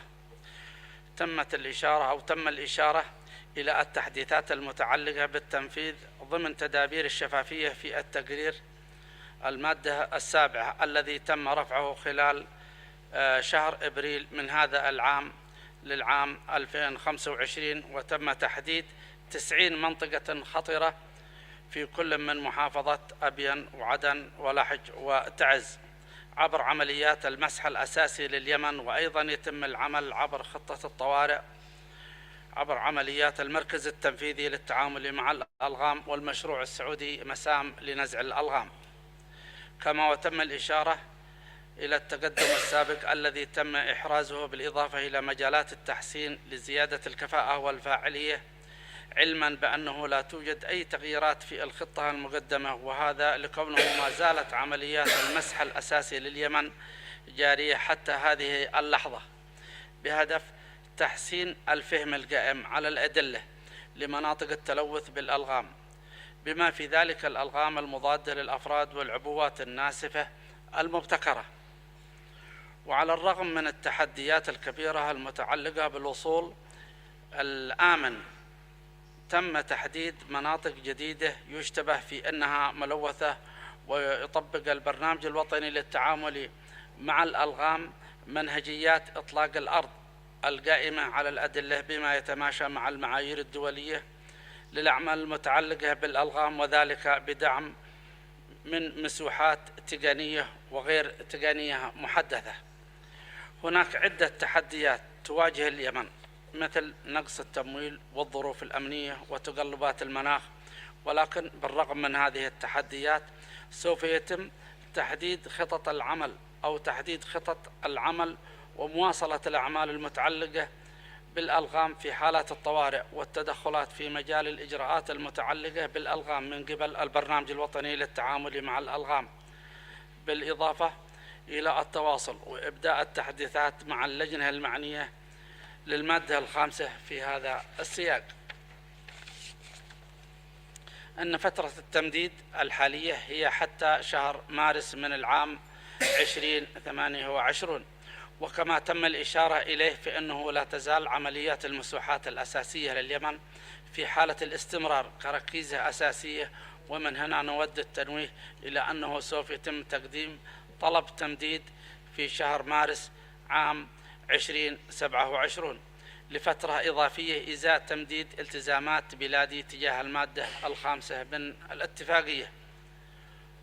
إن التحديات لدينا في مسائل خطة العمل الحالية كالتالي: استمرارية عمل الاستجابة الطارئة، استمرارية الأعمال المتعلقة بالألغام بمختلف الأنشطة، استمرارية عمليات المسح الأساسي لليمن، الاستمرار في إعداد خطط عمل منقحة من أجل الإيفاء بالتزامات المادة الخامسة من الاتفاقية، وسوف يتم تجهيز خطة عمل مستقبلية في طلب التمديد الذي سوف يقدم في العام التالي. تم تعزيز وتحسين عمليات إدارة المعلومات عبر إضافة إمكانية تحليل ومنهجيات أكثر حداثة ومواكبة للأعمال المتعلقة بالألغام. تطوير في مسائل التخطيط الاستراتيجي في مجال الأعمال المتعلقة بالألغام والمتوقع الانتهاء منها خلال شهر سبتمبر من هذا العام. بالرغم من التحديات والصعوبات التي تواجه اليمن في مجال الأعمال المتعلقة بالألغام، إلا أنه تم البدء بإعداد مسودة طلب التمديد إزاء المادة الخامسة لفترة إضافية، وسوف يتم التباحث في هذا الشأن مع وحدة دعم التنفيذ للاتفاقية وغيرهم من مختلف أصحاب المصلحة. المسائل المتعلقة بمسح وتطهير المناطق الملغومة والتوعية بمخاطر الألغام خلال العام الحالي 2025 وحتى يومنا هذا هناك شراكة متميزة ووثيقة مع المشروع السعودي مسام، والذي يعتبر أفضل شريك لما له من إنجازات كبيرة ساهمت في تخفيف معاناة المدنيين في المجتمعات المتضررة من القذائف الغير منفجرة. هناك أنشطة يتم تنفيذها من قبل الشركاء المنفذين في قطاع الأعمال المتعلقة بالألغام مثل منظمة هولو تراست ومساعدة الشعب النرويجي ومنظمة الهانديكاب والمجلس الدنماركي للاجئين، ولكن بالإنجازات محدودة نظرا للتمويل المتوفر لديهم، ويتم الرفع بالإنجازات المحققة وفق تدابير الشفافية في كل عام. سيدتي الرئيس، نؤكد التزام حكومة بلادي بالاستمرار في رفع التحديثات في هذا الشأن حسب البند السابع من الاتفاقية تقرير الشفافية. سيدتي الرئيس، الحضور الكرام، نتمنى بأن يتم مراعاة الظروف التي تعاني منها بلادي، ونأمل ونتطلع أيضا إلى الدعم السخي من الأشقاء والأصدقاء في الدول والمنظمات الإنسانية للوقوف مع اليمن ومساعدتها للإيفاء بالتزاماتها لاتفاقية حظر الألغام المضادة للأفراد واتجاه التزاماتها للمادة الخامسة من الاتفاقية، وإعادة الدعم الدولي المتوقف والمنقطع عن البرنامج الوطني للتعامل مع الألغام من أجل إعادة تفعيل الفرق والاستمرار في أنشطة الأعمال المتعلقة بالألغام. وأخيرا ومرة أخرى اسمحي لي سيدتي الرئيس أن أتقدم بالشكر الجزيل إليكم ومن خلالكم إلى المملكة العربية السعودية ودعمها السخي والإنساني لمشروع مسام لنزع الألغام الذي يعتبر أكبر وأنجح مشروع إنساني في بلادي، ولم يتوقف لحظة واحدة منذ انطلاقه من منتصف العام 2018 حتى يومنا هذا. وأشكر أيضا دولة سويسرا وهولندا والسويد وإلى جميع الدول والمنظمات الغير حكومية التي دعمت وتعمل على دعم الحكومة اليمنية للتغلب على تلك التحديات، والذي سيسهل على الحكومة اليمن الإيفاء بالتزاماتها بموجب المادة. شكرا سيدة الرئيس، شكرا الحضور الكرام. I thank the representative of Yemen. We think that we extended our speaker list for this morning, but before wrapping this session, the ISU have several announcements. Thank you very much, Madam Chair. If we could get the side events up on the screen. Just to say that there's a program that you have that was printed. It has a bit of a wrong time for when we would reconvene. Today's an extended lunch break, so the session reconvenes at 16:30, at 4:30 this afternoon. And just to mention that we will begin with the discussion on the voluntary feasibility of a voluntary trust fund, and then we will return to the matters related to Article 5 implementation. So thank you very much, and we wish you an excellent lunch. Thank you.